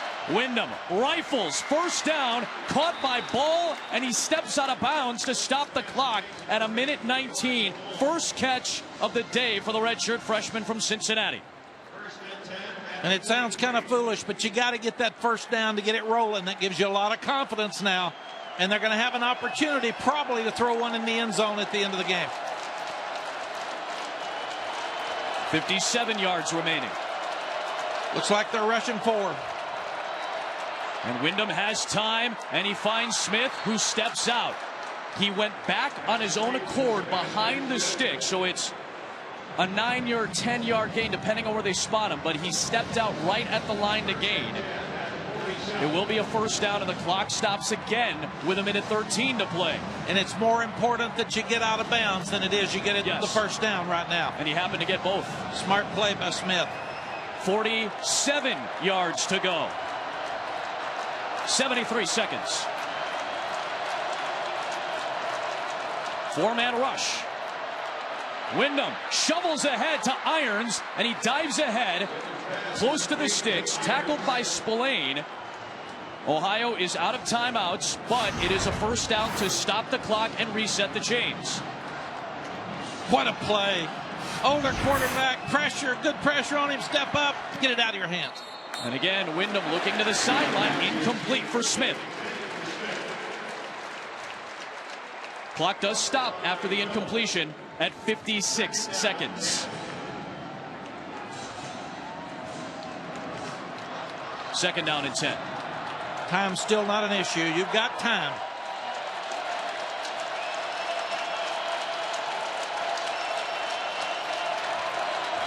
Got to be smart with your time.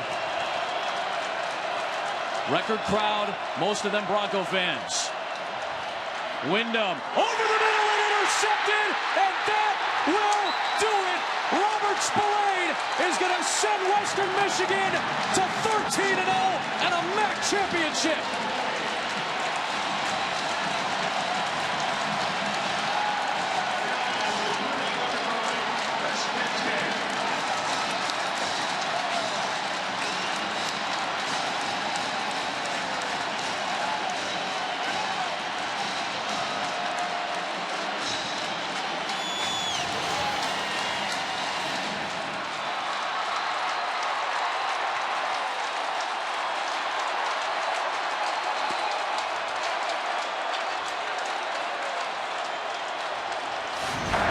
Western Michigan is taking a first time out of the half.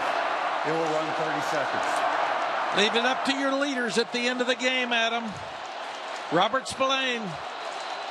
Poor throw by the quarterback who's had such a wonderful night, but the leader of this football team makes the interception, smartly takes a knee to close out on the game.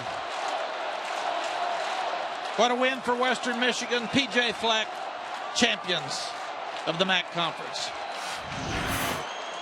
Spillane sealed it. Will it seal a Cotton Bowl appearance? That will be the question going forward.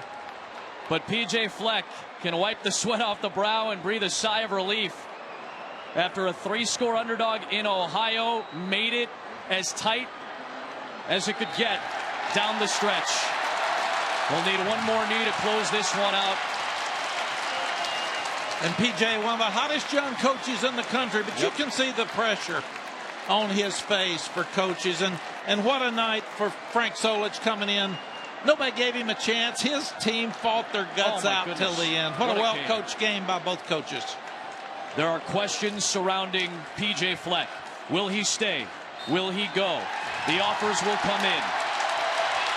But without any shadow of a doubt, a 13-0 season as difficult to achieve as anything in college football. And P.J. Fleck and the Broncos are 13-0, and they are the Mid-American Conference champions for the first time since 1988. That's the end of the game.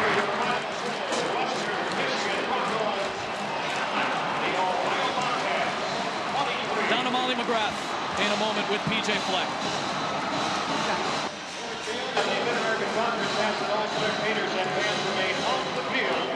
Coach P.J. Fleck celebrating with his wife. A well-deserved win, Coach. 3 years ago, you told a 1-11 team, those who stay will become champions. That came true tonight. How meaningful is it for you to deliver on that promise, especially to your seniors? Well, thank goodness Bo Schembechler came up with that quote, and I'm so proud of these guys. It's about our players. It's about our coaching staff. It's about our record crowd here at Ford Field. The Boatyard at Waldo Stadium showed up here at Ford Field. I'm just so proud of everybody. It just proves that truly, if you keep your oar in the water in life, you can go from the gutter and you can go to the penthouse. It's pretty impressive what these guys have done. In January, you put up the Cotton Bowl logo for your team to stare at, and you heightened the expectations for your team. What would realizing that preseason dream do for this program? Well, it's big time. It's big time. We're going into uncharted territory, but it just shows the power of a dream. It really does. Not to sound corny. I'm sure a lot of people think I am corny, but we had a dream at the beginning of this season. This team was ready for that. They paid the price. They found a way to win the football game, go 13-0. I think we deserve the Cotton Bowl. I'm just saying. And this historic run has drawn a lot of attention, Coach. You said that you wouldn't address any coaching rumors about going to other jobs until after the conference championship game. How will you go about this process in a very difficult month ahead of you? We're not done with the conference championship, Jess. We haven't had that championship trophy in our hands, that we built a trophy room because we didn't have much in there. Now we have finally something to bring home to Kalamazoo and share with our community. I'm leaving it as that. Keep rowing the boat. All right, congratulations on the win, Coach. Thank you, Molly. PJ Fleck has 3 children, the second of which was born on the day he was announced as the Western Michigan head coach in December of 2012. But he had another son who passed away shortly after birth due to a heart condition. He ended up divorced. He said that was a scar on his life that made a significant impact on him. But now, with his new wife, Heather, they were engaged a year ago in October, very quickly got married. PJ said that these kids can learn from my scars. They can learn from my mistakes. And whatever's going to happen in the next couple of weeks involving this guy and a couple of the jobs, this is an incredible run for Western Michigan. Yeah, he said last night, learn from your failings, not your failures. Failures are bad. And he's the best example for these young guys, for them to step up and move forward. First MAC championship since 1988 for Western Michigan. For Mack Brown, Molly McGrath, this ruckus crowd and a great crew. Adam Amin sings So Long from Ford Field. Lisa Kearney, Kevin Connors, it is all yours. SportsCenter now.